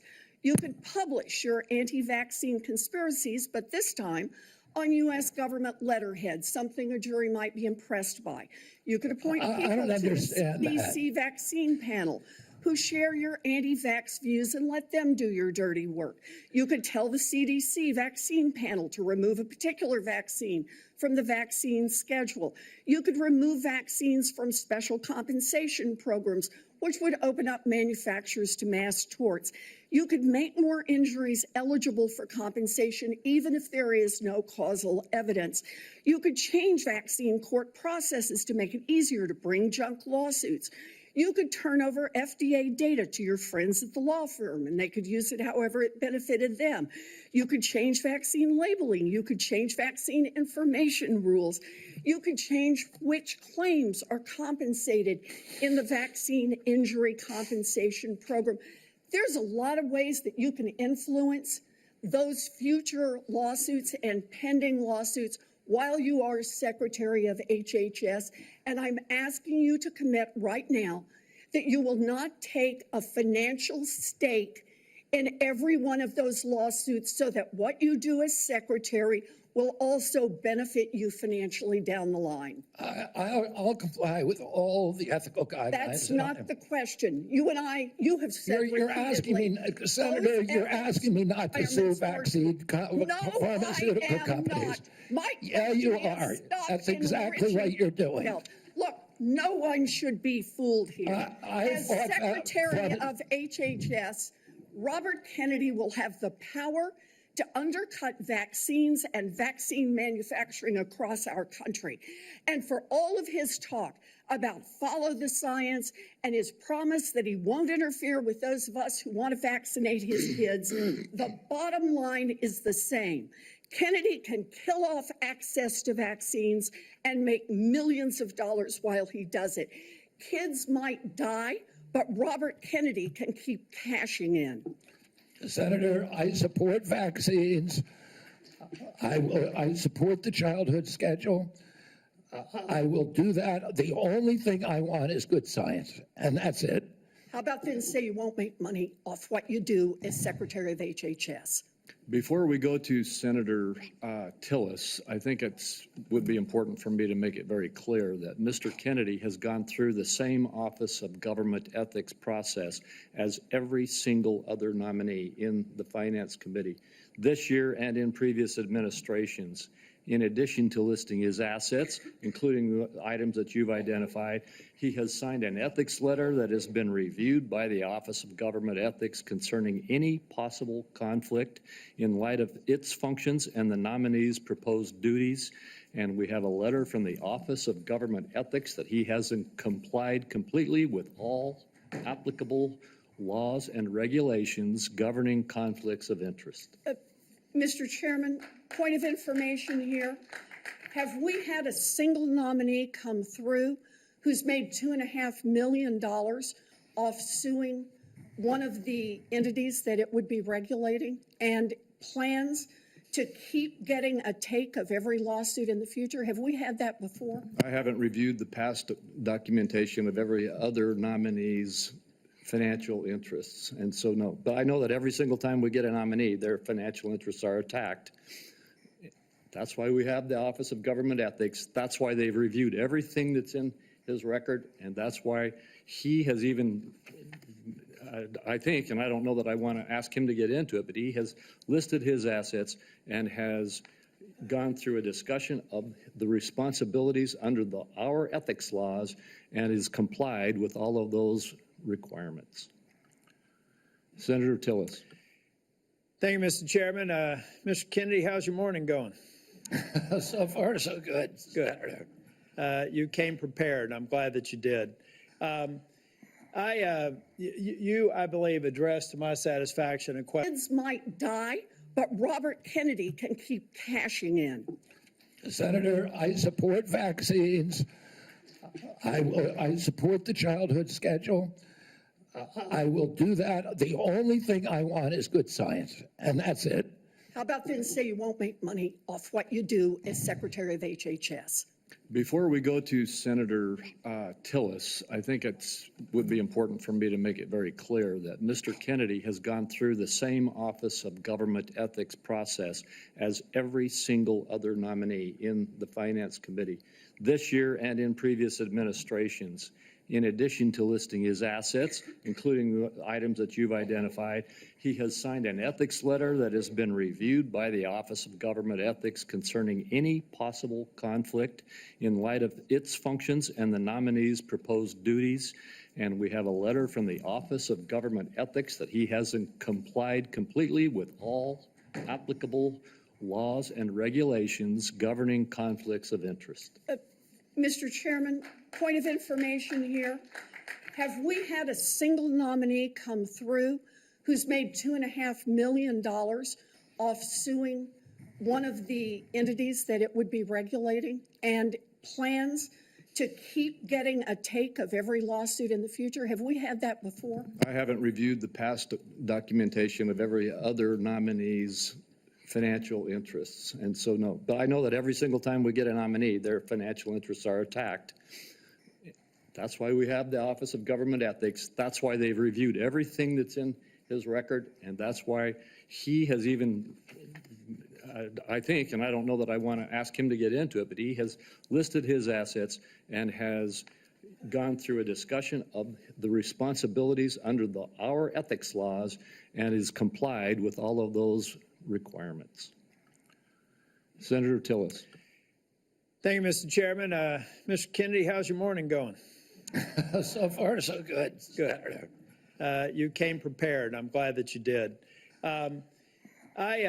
You, I believe, addressed to my satisfaction a question about Title X and the president's priority with respect to Planned Parenthood. Can you just affirm that you are 100% behind the president's policy on Title X and the implementation? I'm 100% behind it, Senator. Thank you. You know, it's amazing to me that people, well, first off, you need to understand I was in a judiciary hearing this morning. It's very clear to me that some of these nominations are going to be shirts and skins. So no matter what you answer in the affirmative, they're going to ask you one more question so that you won't be able to answer in the affirmative. That's just the way the game gets played when we have nominees like yourself. So I think you're handling yourself well. I got a real quick question for you. Are you a conspiracy theorist? That is a pejorative, Senator, that's applied to me, mainly to keep me from asking difficult questions of powerful interests. I was told that I was a conspiracy theorist. That label was applied to me because I said that the vaccines, the COVID vaccine, didn't prevent transmission and it wouldn't prevent infection, when the government was telling people, Americans, that it would. I was saying that because I was looking at the monkey studies in May of 2020. I was called a conspiracy. Now everybody admits it. I was called a conspiracy theorist because I said red dye caused cancer. And now FDA has acknowledged that and banned it. I was called a conspiracy theorist because I said fluoride lowered IQ. Last week, JAMA published a meta-review of 87 studies saying that there's a direct inverse correlation between IQ loss. All right, so I'm going to assume I could go on for about a week. Is there any one of them that you can say, you got me? That really was a conspiracy theory, or are you in a position to submit for the record? I think it'd just be helpful for every one of these narratives for you to submit that maybe for the record. You said something about SNAP lunch. I was in the State House in North Carolina before I came here, and anytime I'd go visit an elementary school, the first thing I would do is go to the trash cans in the cafeteria. And what we have now are kids that are not eating the food because the dictates of the federal government have made it something that they don't want.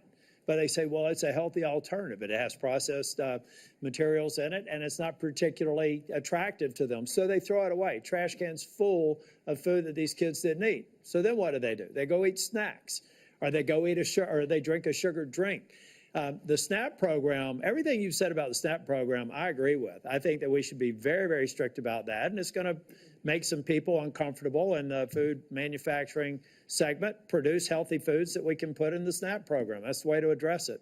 But we also need to look at the school health program. I was PTA president 21, 22 years ago at my daughter's high school, and I feel like we've got these kids that need help. We've got to guide them through a process. Many of them are probably on Medicaid, and Medicaid's failing them. Everybody here says Medicaid is sacrosanct.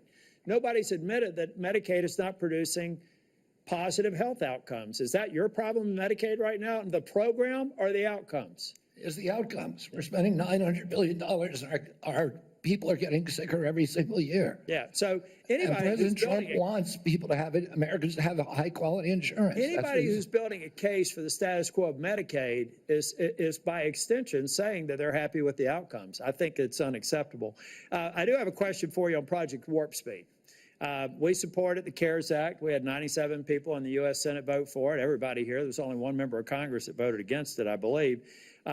And Project Warp Speed had CDC, FDA, NIH, and BARDA very much in the mix. Now, some people think that you're going to come in here and insert yourself into those agencies in a way that's never been done before. Let's say that they're a part of a future Project Warp Speed. Is it your intent to go in and do something that's never been done before, based on my staff's research, and insert yourself in a discussion that the scientists are dealing with in those different agencies? No, Senator. What I want to do is, I'm not a scientist.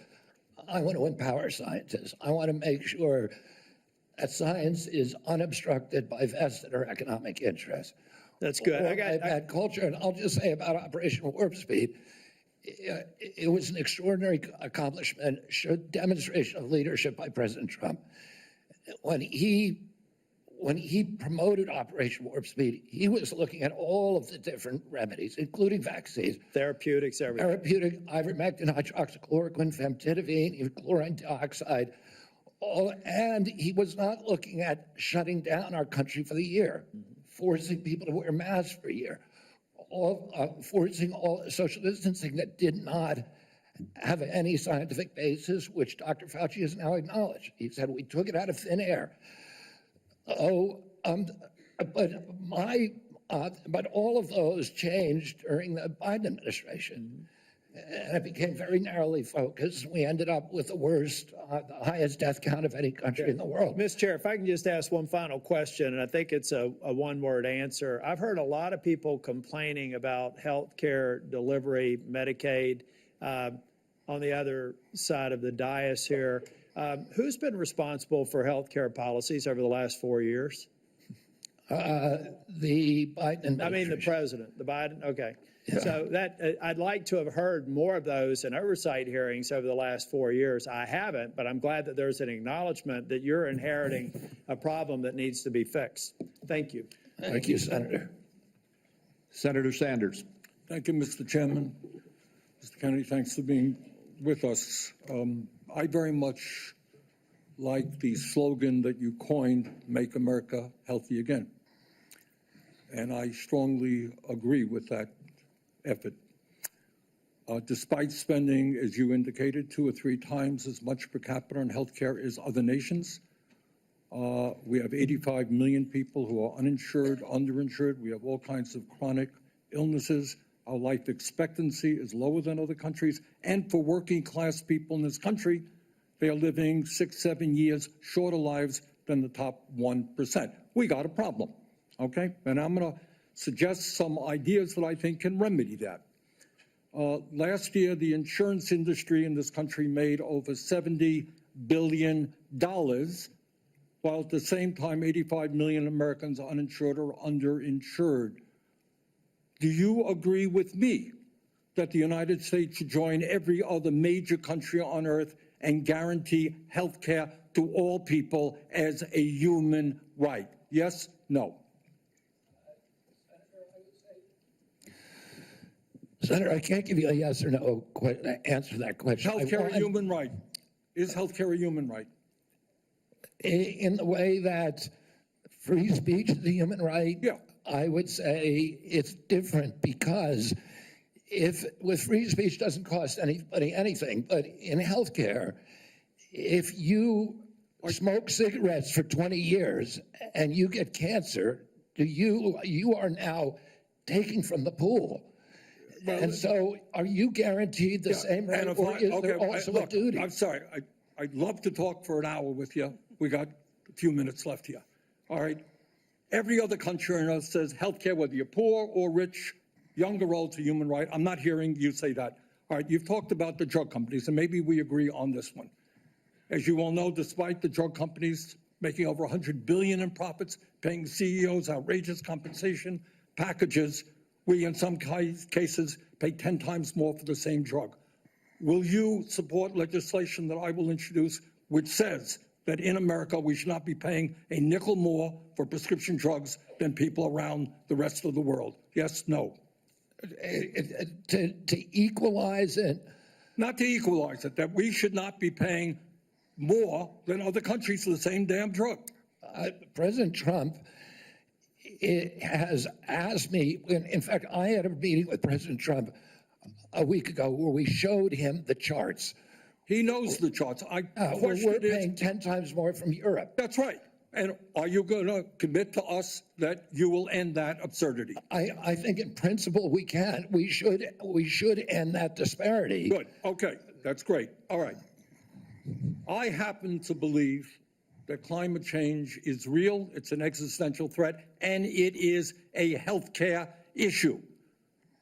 Donald Trump thinks that it is a hoax originating in China. Question is, in your judgment, is climate change a hoax or is it real, causing devastating problems? President Trump and I, from the beginning, from our first meeting, agreed to disagree on that issue. I believe climate change is existential. My job is to make Americans healthy again.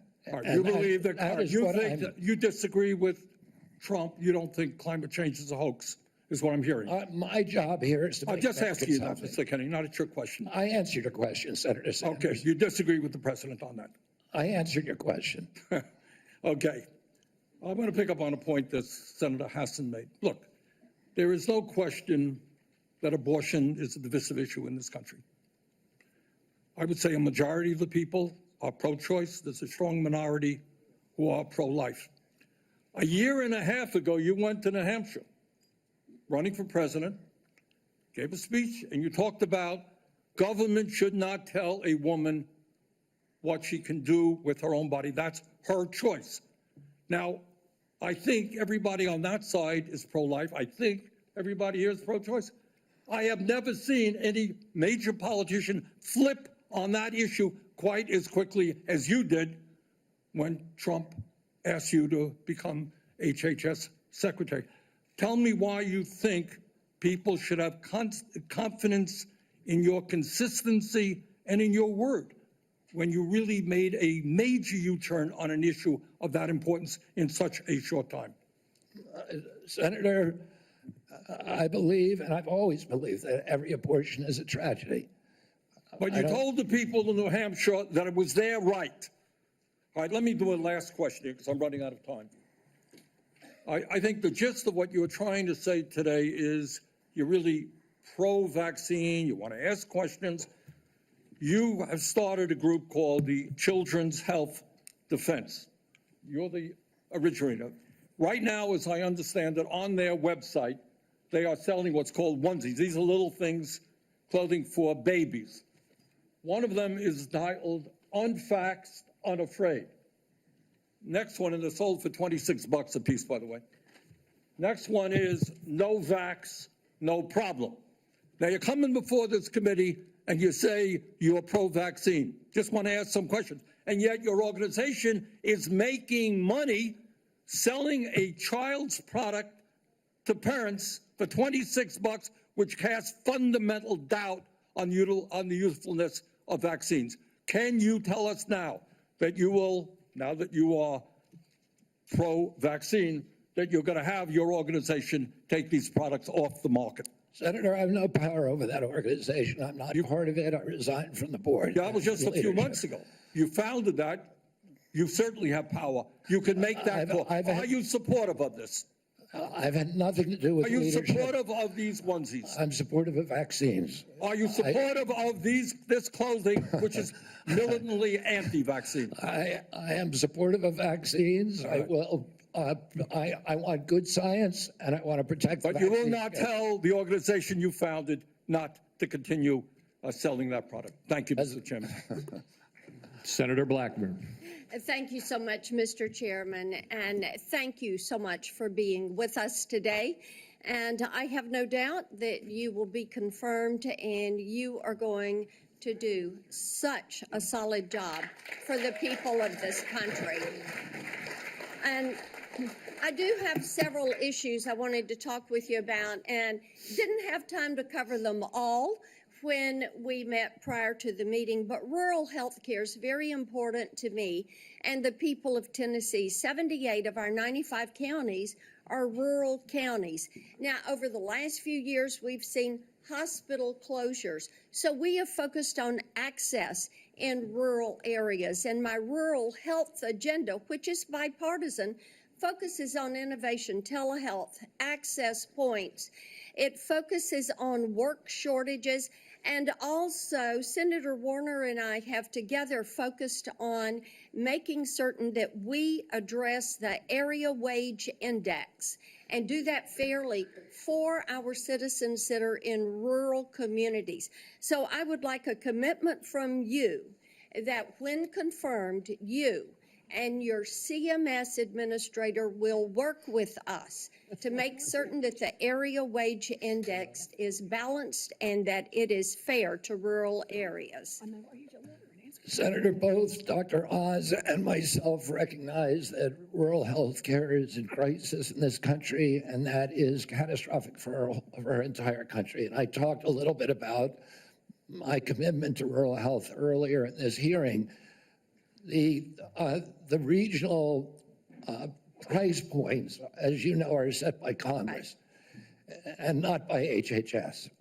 I will certainly, and I know Dr. Oz will certainly work with you to make them sensible. We look forward to that. Also, you and I, before you came forward as the secretary, the nominee, we had talked in years past about over-medicating youth and concerns over that. And I was looking at a report from TennCare, which is our Medicaid program in Tennessee. And I was concerned when I saw a number that TennCare had spent $90 million in 2024 alone on ADHD. This was 417,000 of our children. And $90 million. To me, that is heartbreaking, what is happening there. So how will you prioritize oversight of prescribing practices while promoting alternative solutions such as counseling, behavioral therapies, community-based interventions for our youth? Exactly, and that's the solution. 15% of American youth are now on Adderall or some other ADHD medication. Even higher percentages are on SSRIs and benzos. We are not just over-medicating our children, we're over-medicating our entire population. Half the pharmaceutical drugs on earth are now sold here. 70% of the profits from pharmaceutical companies are from the United States, even though we only have 4.2% of the world's population. Not only that, but a recent study by Cochrane Collaboration founder Peter Ghosh found that pharmaceutical drugs are the third largest cause of death in our country after heart attacks and cancers. Oh, they're not making us healthier. We need community health initiatives. We need access to treatment. We need exercise. We need better food. Okay, let me talk to you about one of those access points in treatment. And this highlights a problem we have in the federal Medicaid law. Since Medicaid's enactment, states have been prohibited from using Medicaid funds for care provided by institutions for mental disease. We refer to them as IMDs. These are psychiatric hospitals, residential treatment facilities with more than 16 beds. This is a discriminatory exclusion, and it denies payment for medically necessary care based on the illness that is being treated, and it has perpetuated unequal coverage in mental health care. So if you're confirmed, when you're confirmed, will you commit to working with me on repealing this discriminatory exclusion and ensuring equal access to mental health care for Medicaid beneficiaries? Yes, Senator. Thank you so much. I've got a question on PBM reform, one on artificial intelligence in healthcare. In the interest of time, I will yield back. I look forward to seeing you help make us healthy again. Thank you, Senator.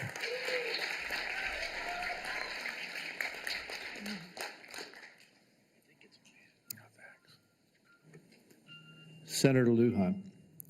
What? No, you're next. I'm next. Excuse me,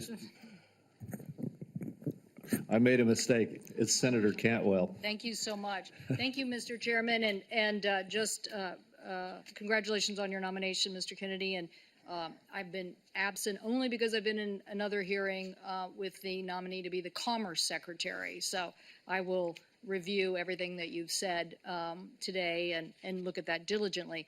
But one of the things that I wanted to discuss with you is I represent a very big innovation state, and innovation in healthcare specifically. Innovation like NIH funding to the Fred Hutch Cancer Center that helped develop the HPV vaccine, which has the potential to eliminate over 95% of cervical cancer. NIH also funds a lot of jobs and grants, nearly 11,000 people in the state of Washington, and over $1.2 billion worth of grants. So while I agree with you on healthy foods, I definitely am troubled by the medical research side of innovation and some of the things that you have said. In fact, this issue about laying off 600 employees at NIH, or giving the fact that, to quote, give infectious disease a break for 8 years. So we've had a chance to talk about this a little bit, but the most striking example of this is when COVID hit. And we were the first in the nation. We had the first case, and it really was the fast response by the University of Washington that really helped save lives. So I just want to know that, are you aware of how harmful these issues could be for public health? That public health in and of itself could be affected by these kind of anti-science views? Senator, I have always been a science person, a pro-science person. I believe in evidence-based medicine and gold standard science. When I said, and I've explained this before you came in, that 600 people out of a workforce of 91,000 is pretty typical. Last year alone, President Biden replaced 3,000 people at HHS and 700 at NIH. I want to say this. I said give infectious disease a break because that's been the principal preoccupation. Infectious disease, chronic disease is 92%, accounts for 92% of deaths in this country, and almost nothing is studied at NIH about the etiology of our chronic disease epidemic. But right now, the money is going to infectious disease. But I get your point. It's an interesting point.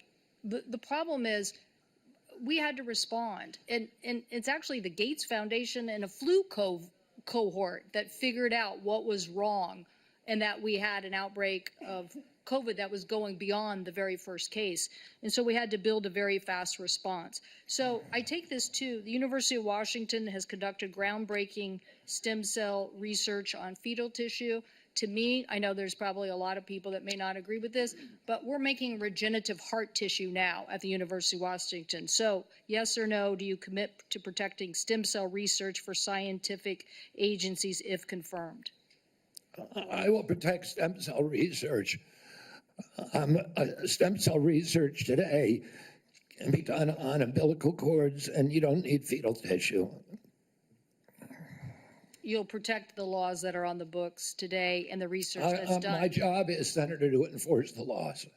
Okay, so I want to move to PBMs because PBMs are driving up drug prices. And one of the biggest things that we need to do here, I think, in a new administration is get a handle on everything that is driving up prices and lower them. The report found that PBMs generated $1.4 billion from spread pricing. That is where they are able to basically set the price, not reimburse pharmacies, and then pocket the rest. We've had bipartisan legislation in several different committees now to get at this. What do you think the solution is? I think one of the really notable achievements of this panel was the PBM legislation that they put together in a bipartisan way. I haven't met a single senator, well, actually one only, but of the 60-odd senators that I talked to, all of them talked about PBMs and how important it was, and President Trump, during his first administration, pushed through a law or pushed a law to give transparency to PBMs. It got overruled during the Biden administration. Luckily, this panel is resuscitating that. President Trump is absolutely committed to fixing the PBMs. My time is running out, so I just want to clarify. You believe that we should pass these laws that now have been proposed in the Senate? I haven't read the entire law, so I don't know, but I think that we need to reform the PBMs. I think we need But to get rid of all of these vested interests that are draining money from the system. Okay, somebody suggested, though, that you thought you should convene the PBMs and talk to them about some sort of self-regulation. So I am trying to distinguish between these people who basically are doing illegal activities and ripping up, really, they're creating pharmacy deserts in my state. So I'm asking you whether you believe that we have to legislate in this area. Again, I'm not being evasive. I just don't know exactly what the law says. I met with the PBMs. I met with pharma. My job is to meet with all the stakeholders. I've been meeting with stakeholders for 40 years. People I was suing, you want to hear from the other side. Well, that doesn't mean I would let the PBMs write their own ticket. I think I support the efforts of this committee to come up with bipartisan legislation. President Trump wants to get the excess profits away from the PBMs and send it back to primary care, to patients in this country, to high-quality health care. I'll ask you for the record, since my time's expired, to look at the legislation that came out of the Commerce Committee that defines the legal activities that they are doing to drive up prices, and get us an answer for the record. Thank you, Mr. Chairman. In principle, I support that legislation. Thank you. And let me just tell you the list as we have to move forward to the ending here.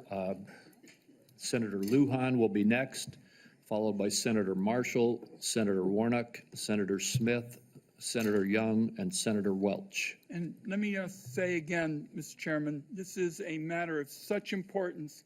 A number of my colleagues would like a second round, and I think it would be important to offer, say, a modest amount of additional time to get into this on both sides. I know I have some questions, but I want my colleagues to have the opportunity to raise their concerns as well.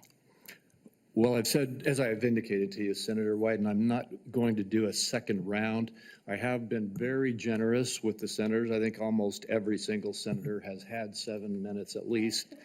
And I will give you a second, as is our practice between the two of us. I'll then divide my time up with my colleagues. Okay, you are welcome to do that. Thank you. Senator Lujan. Thank you, Mr. Chairman. Mr. Kennedy, when we met, you stated to me that it is not your goal to take away programs that work for Americans. Do you stand by that statement? Yes, Senator. Mr. Kennedy, do you know how many Americans rely on Medicaid? About 72 million, plus the 7 million kids who are on chips. Appreciate that, 72 million. Yes or no, is it important that expectant mothers and newborns have access to health coverage? Is it important that expectant mothers and newborns have access to health coverage? Absolutely, Senator.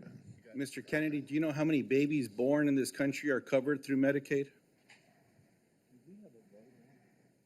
I would guess, I don't know the answer, I would guess about 30 million. I have it, Mr. Kennedy. About 41% or 1.4 million babies births are financed by Medicaid, according to the National Center for Health Statistics.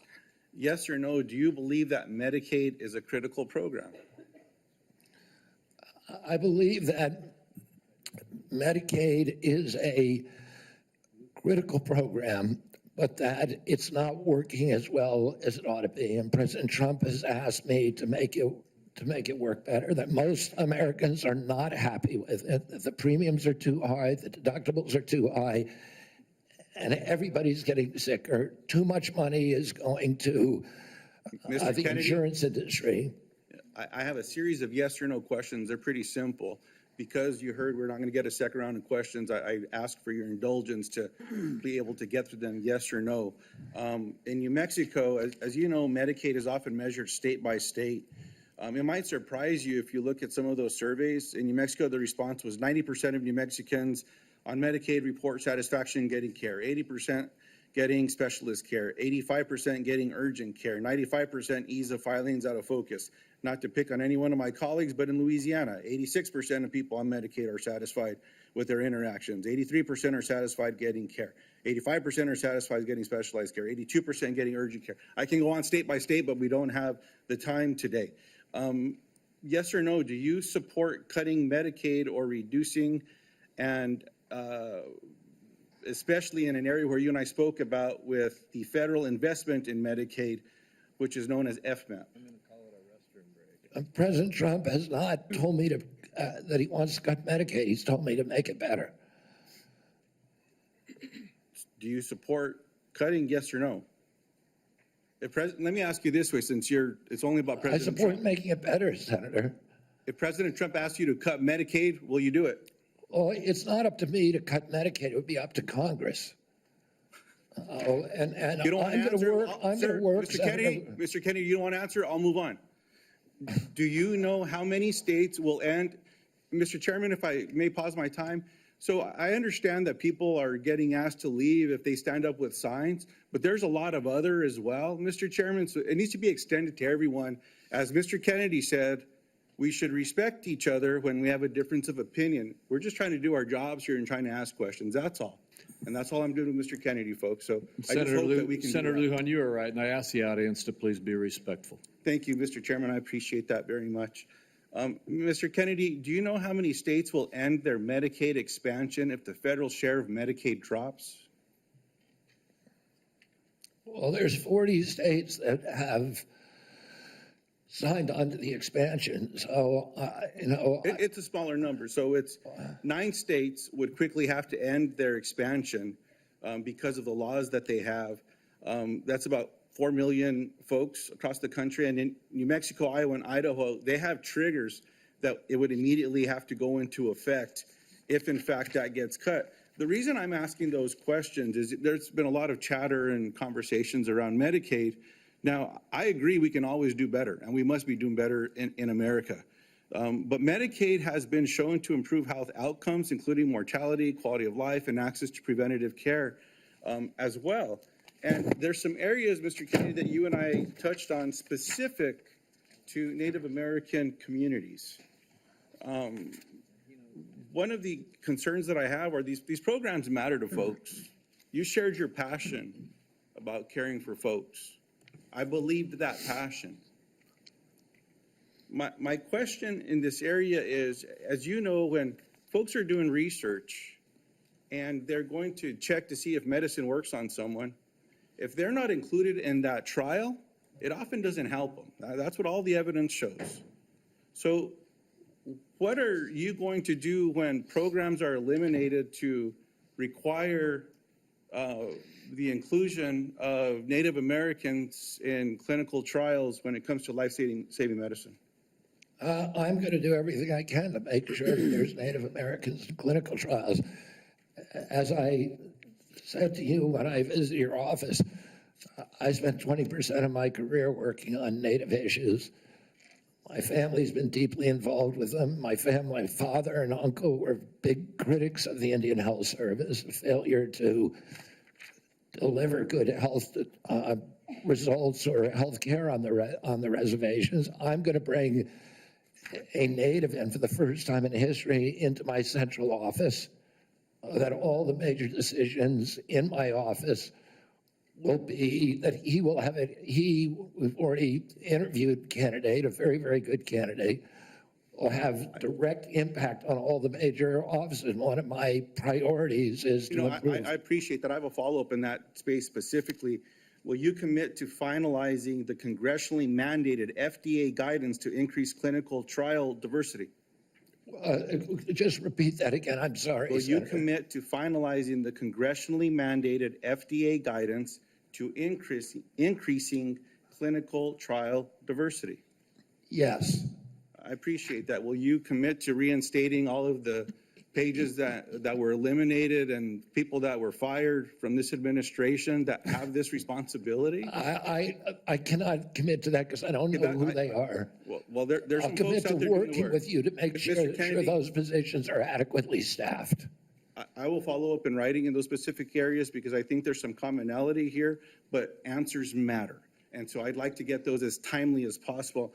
The last thing, Mr. Chairman, that I'll say is one of the conversations I had last before this hearing was with a family that I've been working with to work with my Republican colleagues when it comes to autism and federal programs and making a difference in these families' lives and this little girl's life. What I'm asking now, Mr. Chairman, is unanimous consent to enter into the record an article from Autism Speaks titled, quote, "Do Vaccines Cause Autism?" End quote. And I'll note that the first sentence states, quote, "Vaccines do not cause autism," end quote. Thank you. I yield back. Without objection.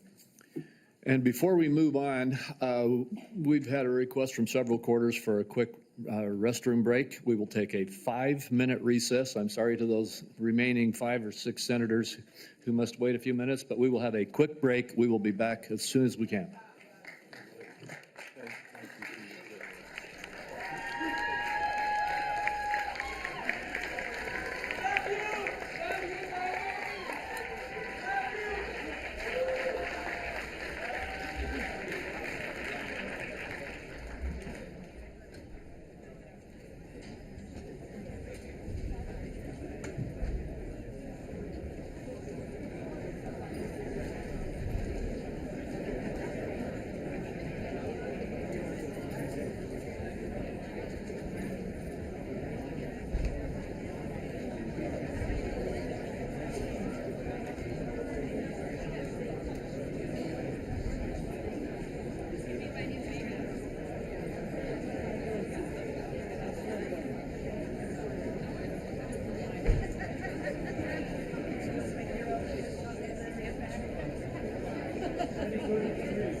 Would everyone please take your seats?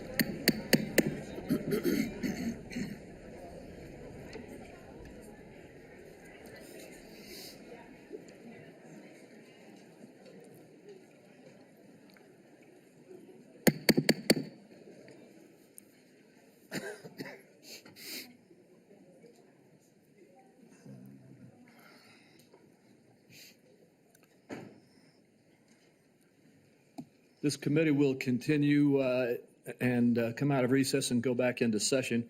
Before we go to you, Senator Marshall, I'd like to just tell everybody the remaining list: Senator Marshall, Senator Warnock, Senator Smith, Senator Young, and Senator Welch. And then I did indicate earlier that I would give another 5 minutes to Senator Wyden. I understand he has distributed that 5 minutes to a few of the other senators. So we will have a few more quick questions, and then we will proceed. And I would like to thank the audience again. I know we had a couple of outbursts earlier, but I want to thank the audience for being respectful and encourage the audience to continue to be respectful as we conclude the hearing. With that, Senator Marshall. Thank you, Chairman. Obesity, diabetes, heart disease. Obesity, diabetes, heart disease account for probably 80% of health challenges in America. You know how many times I heard my friends across the aisle mention any three of those? I don't know if we've lost the forest for the trees here. Vaccine is a critical issue. I understand that. I don't see how Mr. Kennedy's position could be any more clear that he's going to support the vaccines, he's going to support the science and empowerment to parents and their doctors to make these choices. 60% of Americans have a chronic disease, that there's an epidemic of chronic diseases across the country. And this Make America Healthy Again movement is palpable to me. It started on the campaign trail in 2020 when moms I'd never met, that never involved in the political process, came up to me and said, look, I want to make these choices about my children with my doctor, not the federal government. That it's a very real thing. Moms, dads, grandparents across the country grab me and say, look, why do 20% of our children now, why are they on a prescription drug? So, Mr. Kennedy, what is your prescription to help make America healthy again? What's your vision? What does that look like to you? Thank you, Senator Marshall. We're having epidemics of all these chronic illnesses, autoimmune diseases, neurological diseases, allergic diseases, obesity. When my uncle was president, 3% of Americans were obese. Today, 74% of Americans are obese or overweight. No other country has anything like this. In Japan, the obesity rate is still 3%. And epidemics are not caused by genes. Genes may provide the vulnerability, but you need an environmental toxin. Something is poisoning the American people. And we know that the primary culprits are changing food supply, the switch to highly chemical intensive processed foods. We have 10,000 ingredients in our country, in our foods. The Europeans have only 400. If you buy McDonald's French fries in our country, there's 11 ingredients, my understanding. In Europe, there's only 3. If you buy Fruit Loops in our country, they're loaded with food dyes, with yellow dye, red dye, blue dye, and many other ingredients. The same company makes the same product with different ingredients for Canada and Europe. And at age, we don't have good science on all these things. And that is deliberate. That's a deliberate choice not to study the things that are truly making us sick, that are not only contributing to chronic disease, but to mortalities from infectious disease. We need to get a handle on this, because if we don't, it's an existential threat. Our country is not going to be destroyed because we get the marginal tax rate wrong, or because we get one of these culture war issues that we've been talking about today wrong. It's going to be destroyed if we continue down this trajectory of chronic disease. We need to fix our food supply, and that's the number one. Thank you, Mr. Kennedy. Certainly, I share your concern with ultra-processed foods. On the other end of this food chain are my farmers and ranchers back home. Would you just take a second and share your compassion, how you feel about farmers and ranchers, that they respond to the market. They don't dictate the market. They grow what the market is wanting them to grow. And Senator Hawley told me the other day that his brother-in-laws are all farmers. And he said 4 out of every 5 of his brother-in-laws has Parkinson's disease. And that kind of cluster we're seeing across farm country of cancers, autoimmune diseases, obesity, et cetera. Oh, and we can now not export American food to Europe because the Europeans won't take our food. That's not good for farmers. We're also destroying our soil because some of the chemicals that farmers use destroy the microbiome, and that causes the erosion of the soil. You can't get water infiltration. Water pools up and it washes the soil off. Agronomists now estimate that we only have, if we continue doing these processes, only 60 harvests left before our soil is gone. So farmers are using seeds and chemicals that are, over the long term, are costing them and us. And what we need to do is we need to support the farmers. We need the farmers as partners if we're going to make them work. And I don't want a single farmer to go out of business under our watch. I don't regulate farms. If I'm privileged to be confirmed, I'm not regulating farms. That's under USDA. But I want to partner with all of my decisions with USDA and with the farm community to make sure that we don't lose more farmers in this country, but that we also transition. We offer and incentivize transitions to regenerative agriculture, to no-till agriculture, and to less chemically intensive. And by the way, I've also met with the chemical industry and the fertilizer and herbicide companies, and they want to do the same thing. Oh, and I think we're on the trajectory to do that, and we need to incentivize initiatives to accelerate that trajectory. Mr. Chairman, if I could, the great news is that my farmers in Kansas are selling products to Europe, that today's regenerative practices, soil health, all those things are priorities for Kansas farmers. Many of us are doing many of those things already. We just need it to be more widespread. If I could just wrap up my remarks, though, is that, again, going back to the big picture here, 60% of Americans have a chronic disease. Mr. Kennedy, I believe for such a time as this that you're not just one of 300 million people. I think that you are the person to lead HHS to make America healthy again, that God has a divine purpose for you, and I look forward to your confirmation and working with you to make America healthy again. Thank you, Senator. Thank you. Senator Warnock.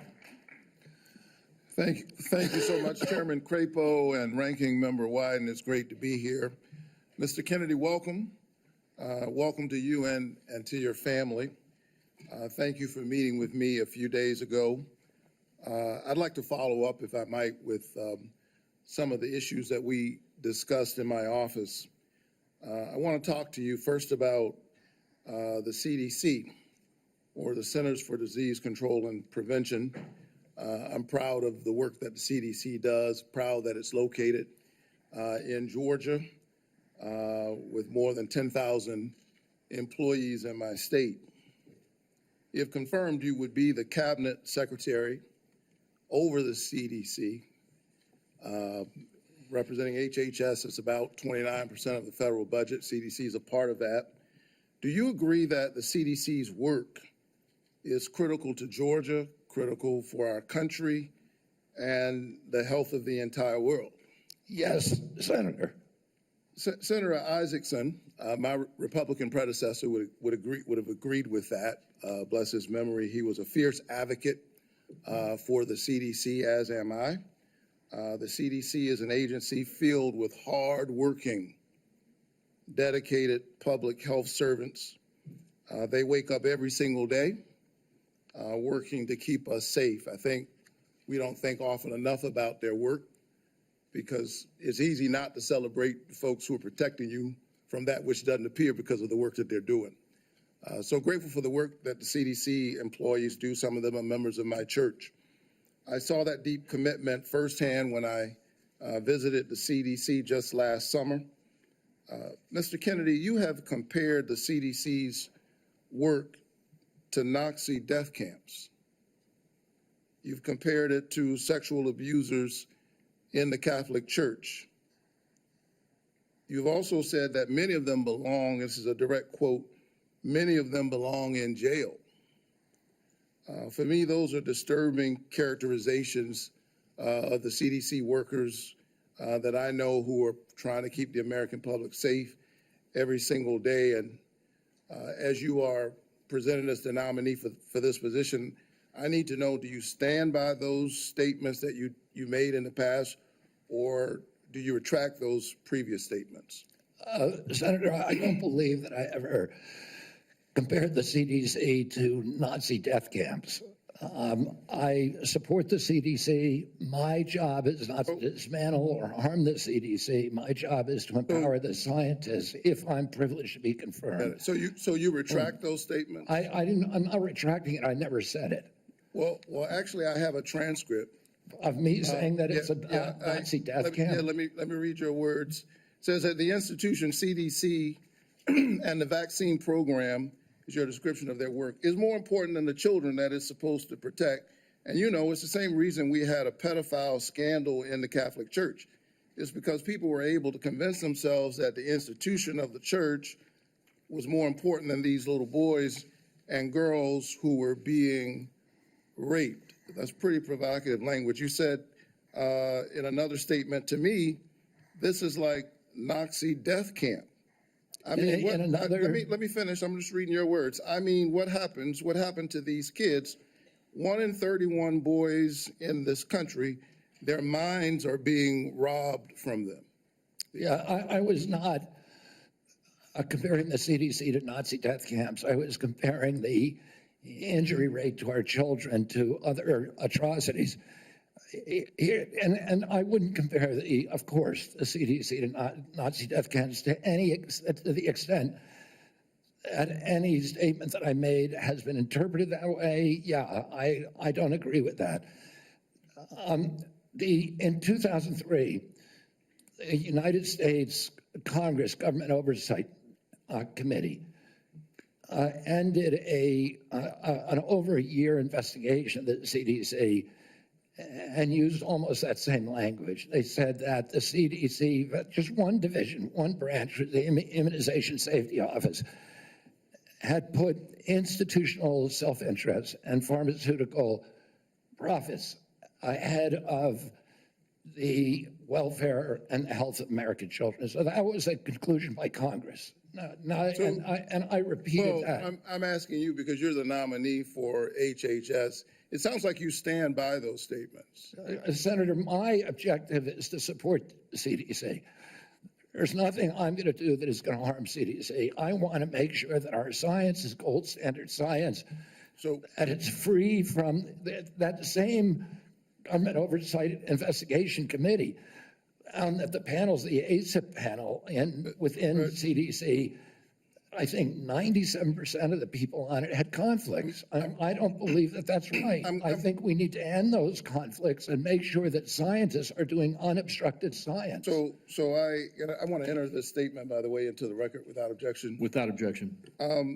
Last week, the White House gagged HHS and the CDC, preventing them from communicating all important public health information to anyone, including all of our allies, including our allies in the United States and global disease prevention. Can you just answer yes or no, because I'm running out of time? Do you agree with that action? I was not consulted on it, but that's pretty much standard operating procedure for incoming administration. So you agree with the action that gagged HHS and CDC from communicating important public health information? That directive made sure that no public health, that only non-essential travel and mass communications were temporarily suspended pending the confirmation of a new HHS secretary. This is standard operating procedure for every administration. I get it. I don't think what we've seen over the last several days is standard operation for new administrations. I think we're seeing some unprecedented actions, but you agree with it. Last night, members of the CDC, along with other federal employees, were actually invited to resign, these buyouts. And I got text messages and folks I know who work from the CDC, for the CDC, that do this important work, who got that note. And it's really important because my experience is that when you send out that kind of note, the folks who resign are the folks who you least likely want to see resign. They got other options. They're gifted folks. They got a lot of expertise. They have options. A lot of them are doing this work because of their patriotism, because of their commitment. Do you agree with the buyouts that were presented to CDC employees just last night? I agree. At the vast majority of the scientists and experts at CDC are patriots and good government servants. Can you tell me yes or no? I don't think anybody's going to resign who's committed to making America healthy again. Can you just answer yes? Okay, you agree with the buyouts. In our meeting, I asked you to confirm your support for the Affordable Care Act. You also mentioned that you and President Trump want to fix the ACA by making premiums more affordable. Can you answer me yes or no, as I don't have a lot of time? Did you know that tax credits that help families afford health insurance and save Georgians an average of $531 per month per person are set to expire at the end of the year? Did you know that? I do. We need to move on. Do you support Congress extending these tax credits so that Americans can continue to afford health care? Congress has to make its own decisions about that. My instructions from President Chairman, Trump you're saying I'm running out of time, but I'm having a lot of trouble getting the witness to answer yes or no to a yes or no question. Well, and I've got one more question. You're almost at 9 minutes, sir. Well, I need him to answer yes or no. Yes or no? Do you I'm not going to answer yes or no to a question that's not susceptible to an honest yes or no answer. Okay, we need to move on. I think that the fact that you find it difficult to answer basic questions is deeply troubling for me as you present yourself as a nominee to run HHS. Thank you so very much. Senator Smith. I've been in courts all over the country. And prosecutors. Mr. Chairman, you told me I'm out of time, and the witness continues to filibuster even after I said I'm done. Senator Smith. Mr. Chair, thank you. Thank you, Mr. Chair and Ranking Member, and welcome, Mr. Kennedy. So, Mr. Kennedy, I don't have a question for you on abortion.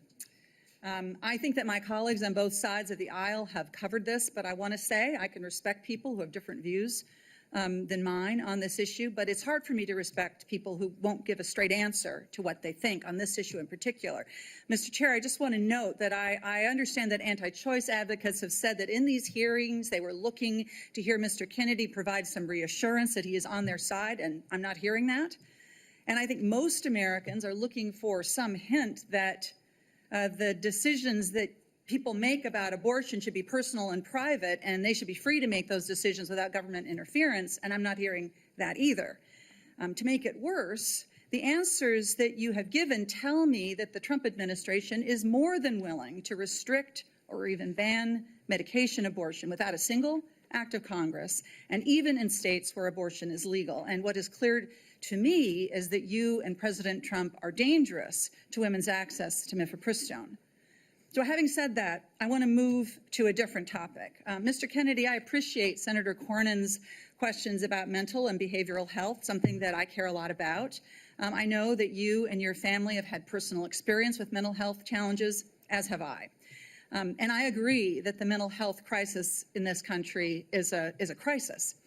So let me ask you, in an interview in 2023 and again in 2024, you blamed school shootings on antidepressants. You said, and this is a quote, "There is no time in American history or human history that kids were going to shoot schools and shooting their classmates. It really started happening coterminous with the introduction of these drugs, with Prozac, and with other drugs. So do you believe, as you've said, that antidepressants cause school shootings? This should be a simple question. I don't think anybody can answer that question, and I didn't answer that question. I said it So should your be answer studied. is, I said it should be studied along with other potential culprits so like they may cause. social media.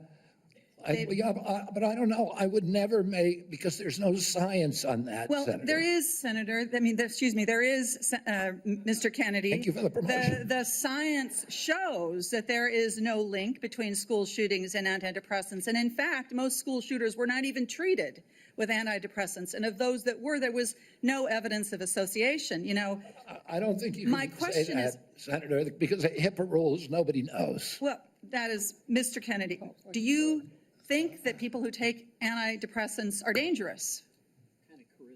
I think, listen, I'm not going into HHS if I'm privileged to be confirmed with any. So you can't say that people to who. impose any preconceived ideas that I may have. I just want to have Okay, good science. So you're not saying that they aren't dangerous, which means that they could be said- dangerous. Let me ask you this. That's not true. You've described Americans who take mental health medications as addicts who need to be sent to wellness farms to recover. Is that what you believe? Of course, I didn't say that Yes, you anybody should be compelled to do anything. No, but I'm you for- said they should be sent. I said they should be available to them. You I said didn't that- say they should be sent. You said that folks Kicking and that take screaming. antidepressants are like addicts. That I can provide that, Oh, I Mr. think Chair. they should have the availability. Listen, I know people, So- including members of my family, who've had a much worse time getting off of SSRIs than they did than people have getting off of heroin. It's the withdrawal period is, I mean, and it's written actually have on the label. I have some This is experience very with well this documented. myself, Mr. Kennedy. This is personal for me. When I was a young woman and I was struggling with depression, thankfully, I had the resources to help me get through it, including a new generation of SSRI uptake inhibitors, which helped to clear my mind, get me back on track to being a mom and a wife and a productive, happy person. And I'm really grateful for that therapy. So I have some experience with this, and I think that everyone should have access to that care. And your job as secretary is to expand access to care, not to spread lies and misinformation. And you know, the things that you say, Mr. Kennedy, they live on. They have impact. And you know, we're having this conversation at the same moment that my Republican colleagues are looking to try to figure out how to save money any way they can. And so they want to cut Medicaid. Let's just think about this for a minute, because you're going to be, should you be confirmed, you would be responsible for CMS, which provides mental and behavioral health care to millions of Americans. Close to 40% of folks on Medicaid have a behavioral health condition. And you would be part of this administration that would be looking to cut Medicaid. So, Mr. Kennedy, these statements that you've made linking antidepressants to school shootings, they reinforce the stigma that people who experience mental health every day face every single day. And I'm very concerned that this is another example of your record of sharing false and misleading information that actually really hurts people. Senator, you're Thank you, Mr. mischaracterizing my statements. I am only putting into the record what you have said, Mr. Kennedy. You're mischaracterizing my statements, and I'm happy that you had a good experience on SSRIs. Many Americans have very good experience on it. Others have That not. would be an issue between them and their physicians, and not for the exactly. future head of HHS to be just putting out misinformation Exactly. about the dangers of SSRIs and other antidepressant medication, spreading the stigma and the fear that we're actually trying to overcome. Do you think physicians, when they make that prescription, ought to have access to good science? Of course they do. And That's all I believe, too. And you and I are in agreement, Senator. And to your point that you made when you made these statements, it was not based on good science. I don't know what it was based on. I was saying the science needed to be done. I was saying these are potential culprits. We're coterminous, and I named other things. I said video games. I said social media. I said SSRIs. SSRIs have a black box warning of suicidal, homicidal behavior. Mr. Chair, I will submit to the chair the information that I have about what Mr. Kennedy has said linking antidepressants to school shootings. Thank you. Senator Young. Thank you, Mr. Chairman. Good to see you, Mr. Kennedy. to follow up on that spirited exchange, in talking with you and reading about your vision for the department, you said one of your goals is to return public health agencies to the gold standard of scientific review. You've alluded to the gold standard a number of times today. So I'm going to give you an opportunity, uninterrupted, but hopefully not too extensive, to tell me and others what you mean by this gold standard. The gold standard means real scientific research with replication of studies, which very rarely happens now at NIH. We should be giving at least 20% of the NIH budgets to replication. We should make sure that all the science is published with the raw data. We should make sure that the peer reviews are also published. And I'll give you a quick example. 20 years ago, HHS, NIH scientists did a study on Alzheimer's, which they said it was caused by amyloid plaque. After that, NIH shut down studies of any other hypothesis. 20 years later, we now know that those studies were fraudulent.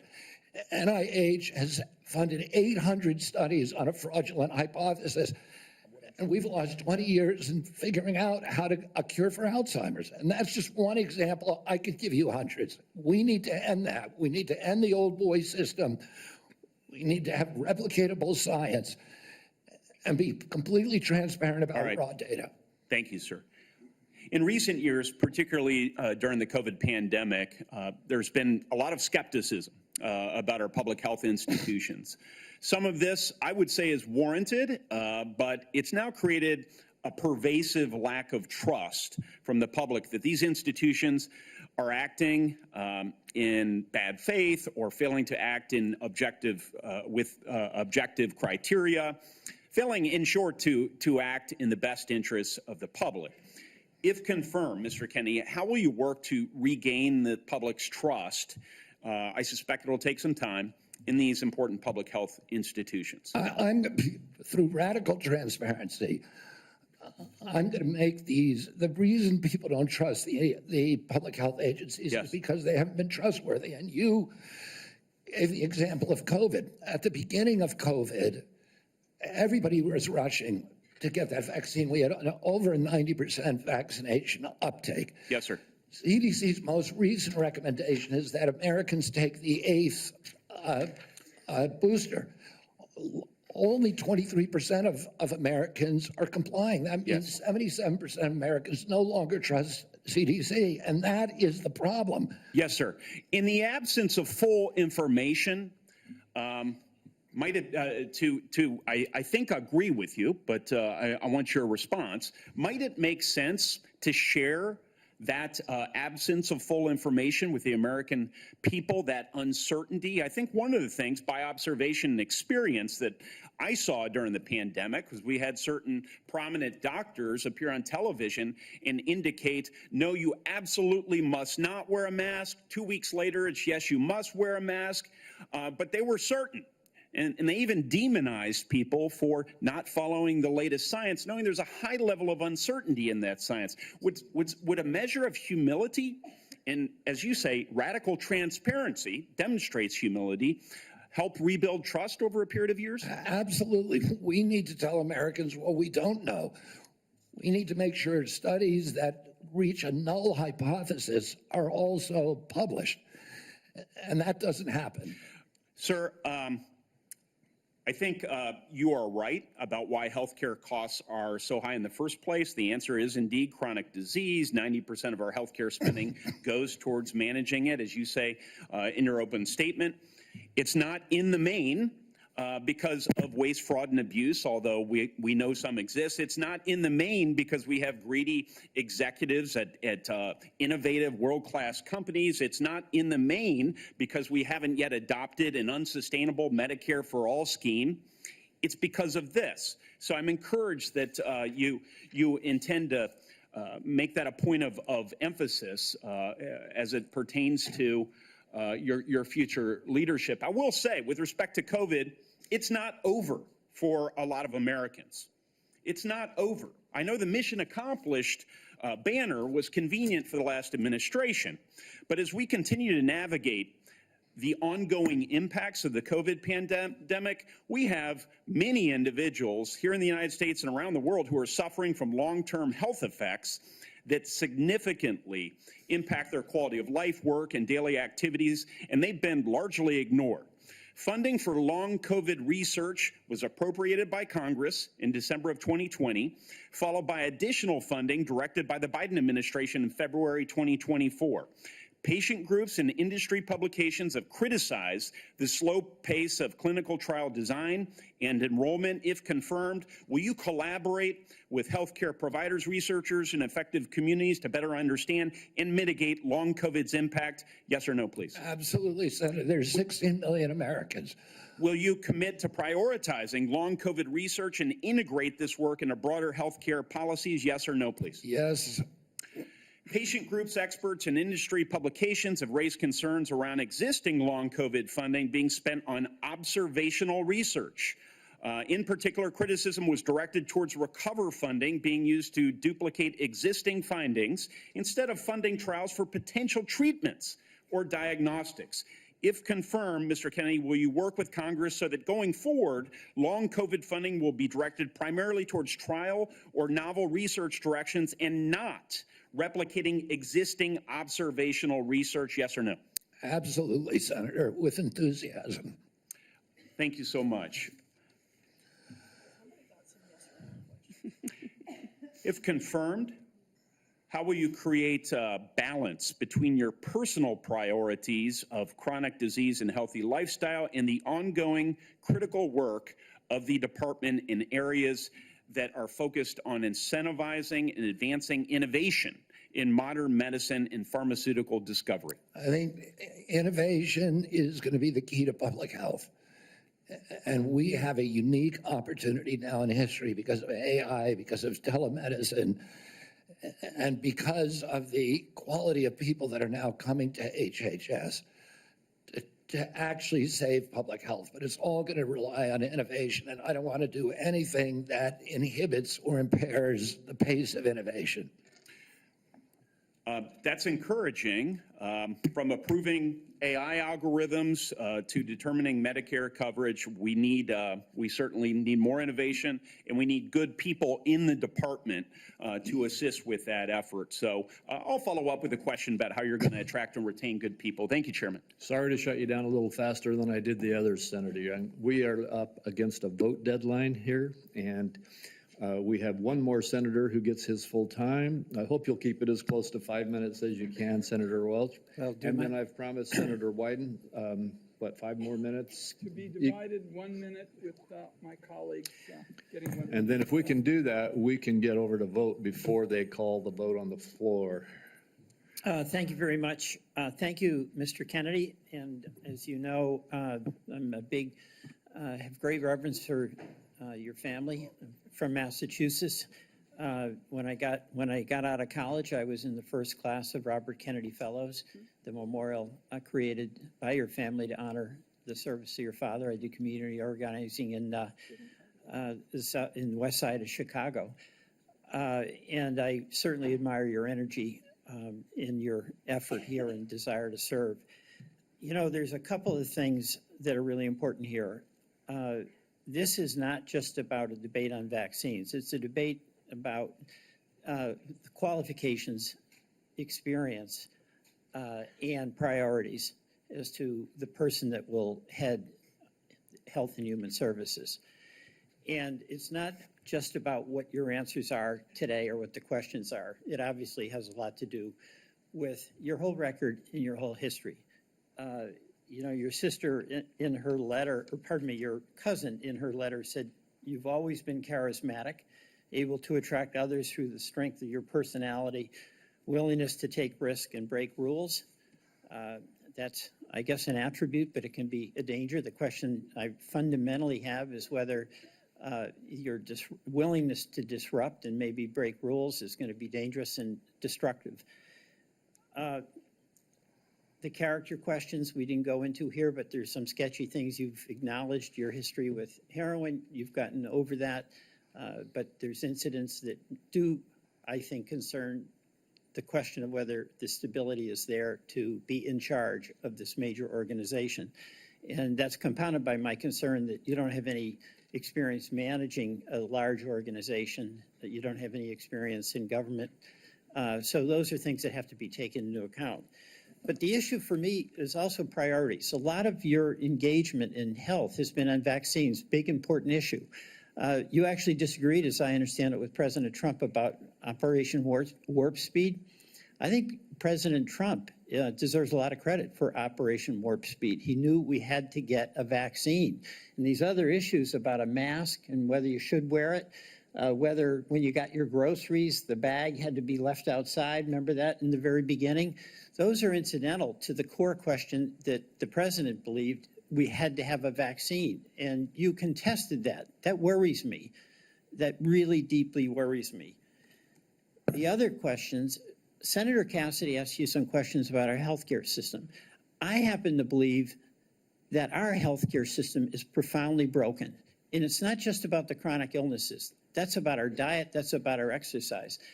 But we are getting premium increases in Vermont of 20% a year, 25% a year. And it's busting the bank for taxpayers. It's busting the bank for our wonderful Vermont employers who care about having health insurance that they can provide to their employees. Senator Cassidy asked you a couple of questions about how you would reform Medicaid, and I didn't hear an answer. You mentioned that you thought Medicare Advantage was good. You have a good plan.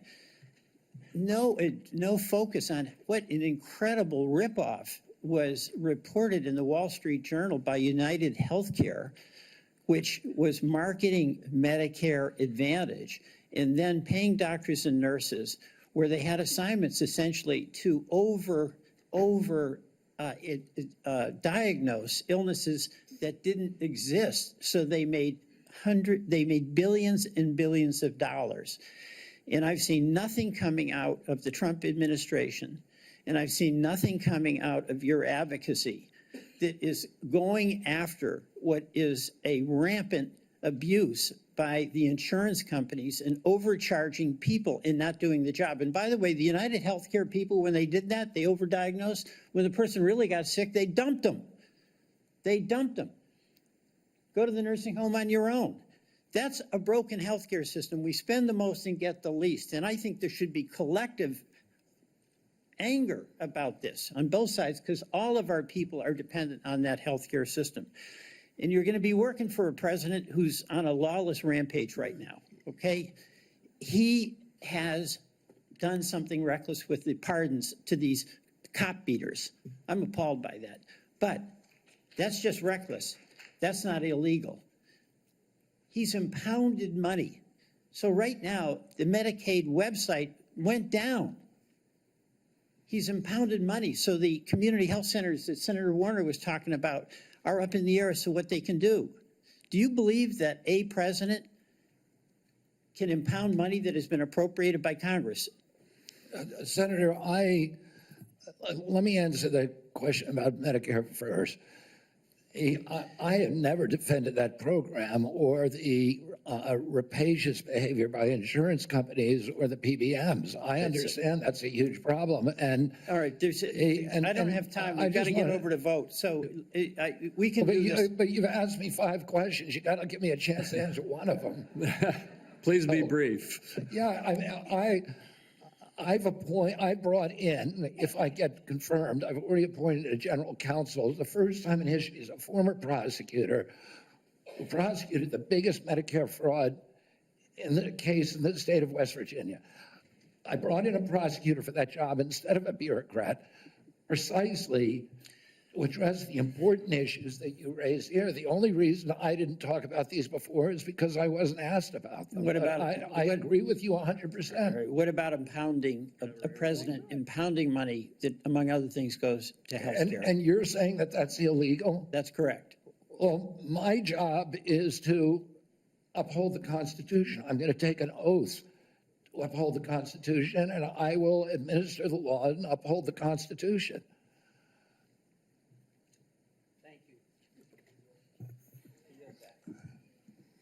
Mr. Chairman, I believe under what we've discussed, I control 5 minutes. I'm going to take one and give one to each of my 4 colleagues that remain. All right, and I would just say this vote, they're going to call it in about 8 minutes. Thank you. So we have very little time. 2 hours ago, colleagues, I asked Mr. Kennedy to reconcile his many anti-vaccine statements with his handful of pro-vaccine statements. Instead, he gave us a word salad and ducked the issue. The same was true, Mr. Kennedy, with respect to measles, where you wrote a book playing down the threat of measles, even though American families are very concerned about it, and apparently families are still mourning in Samoa.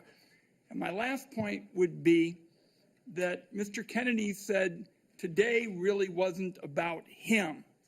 And I just want to tell him it is all about you, because I find your presentation to be both untrustworthy and unprepared, because my colleagues have been seeing back and forth between Medicare and Medicaid, and it's not clear which program you're using when.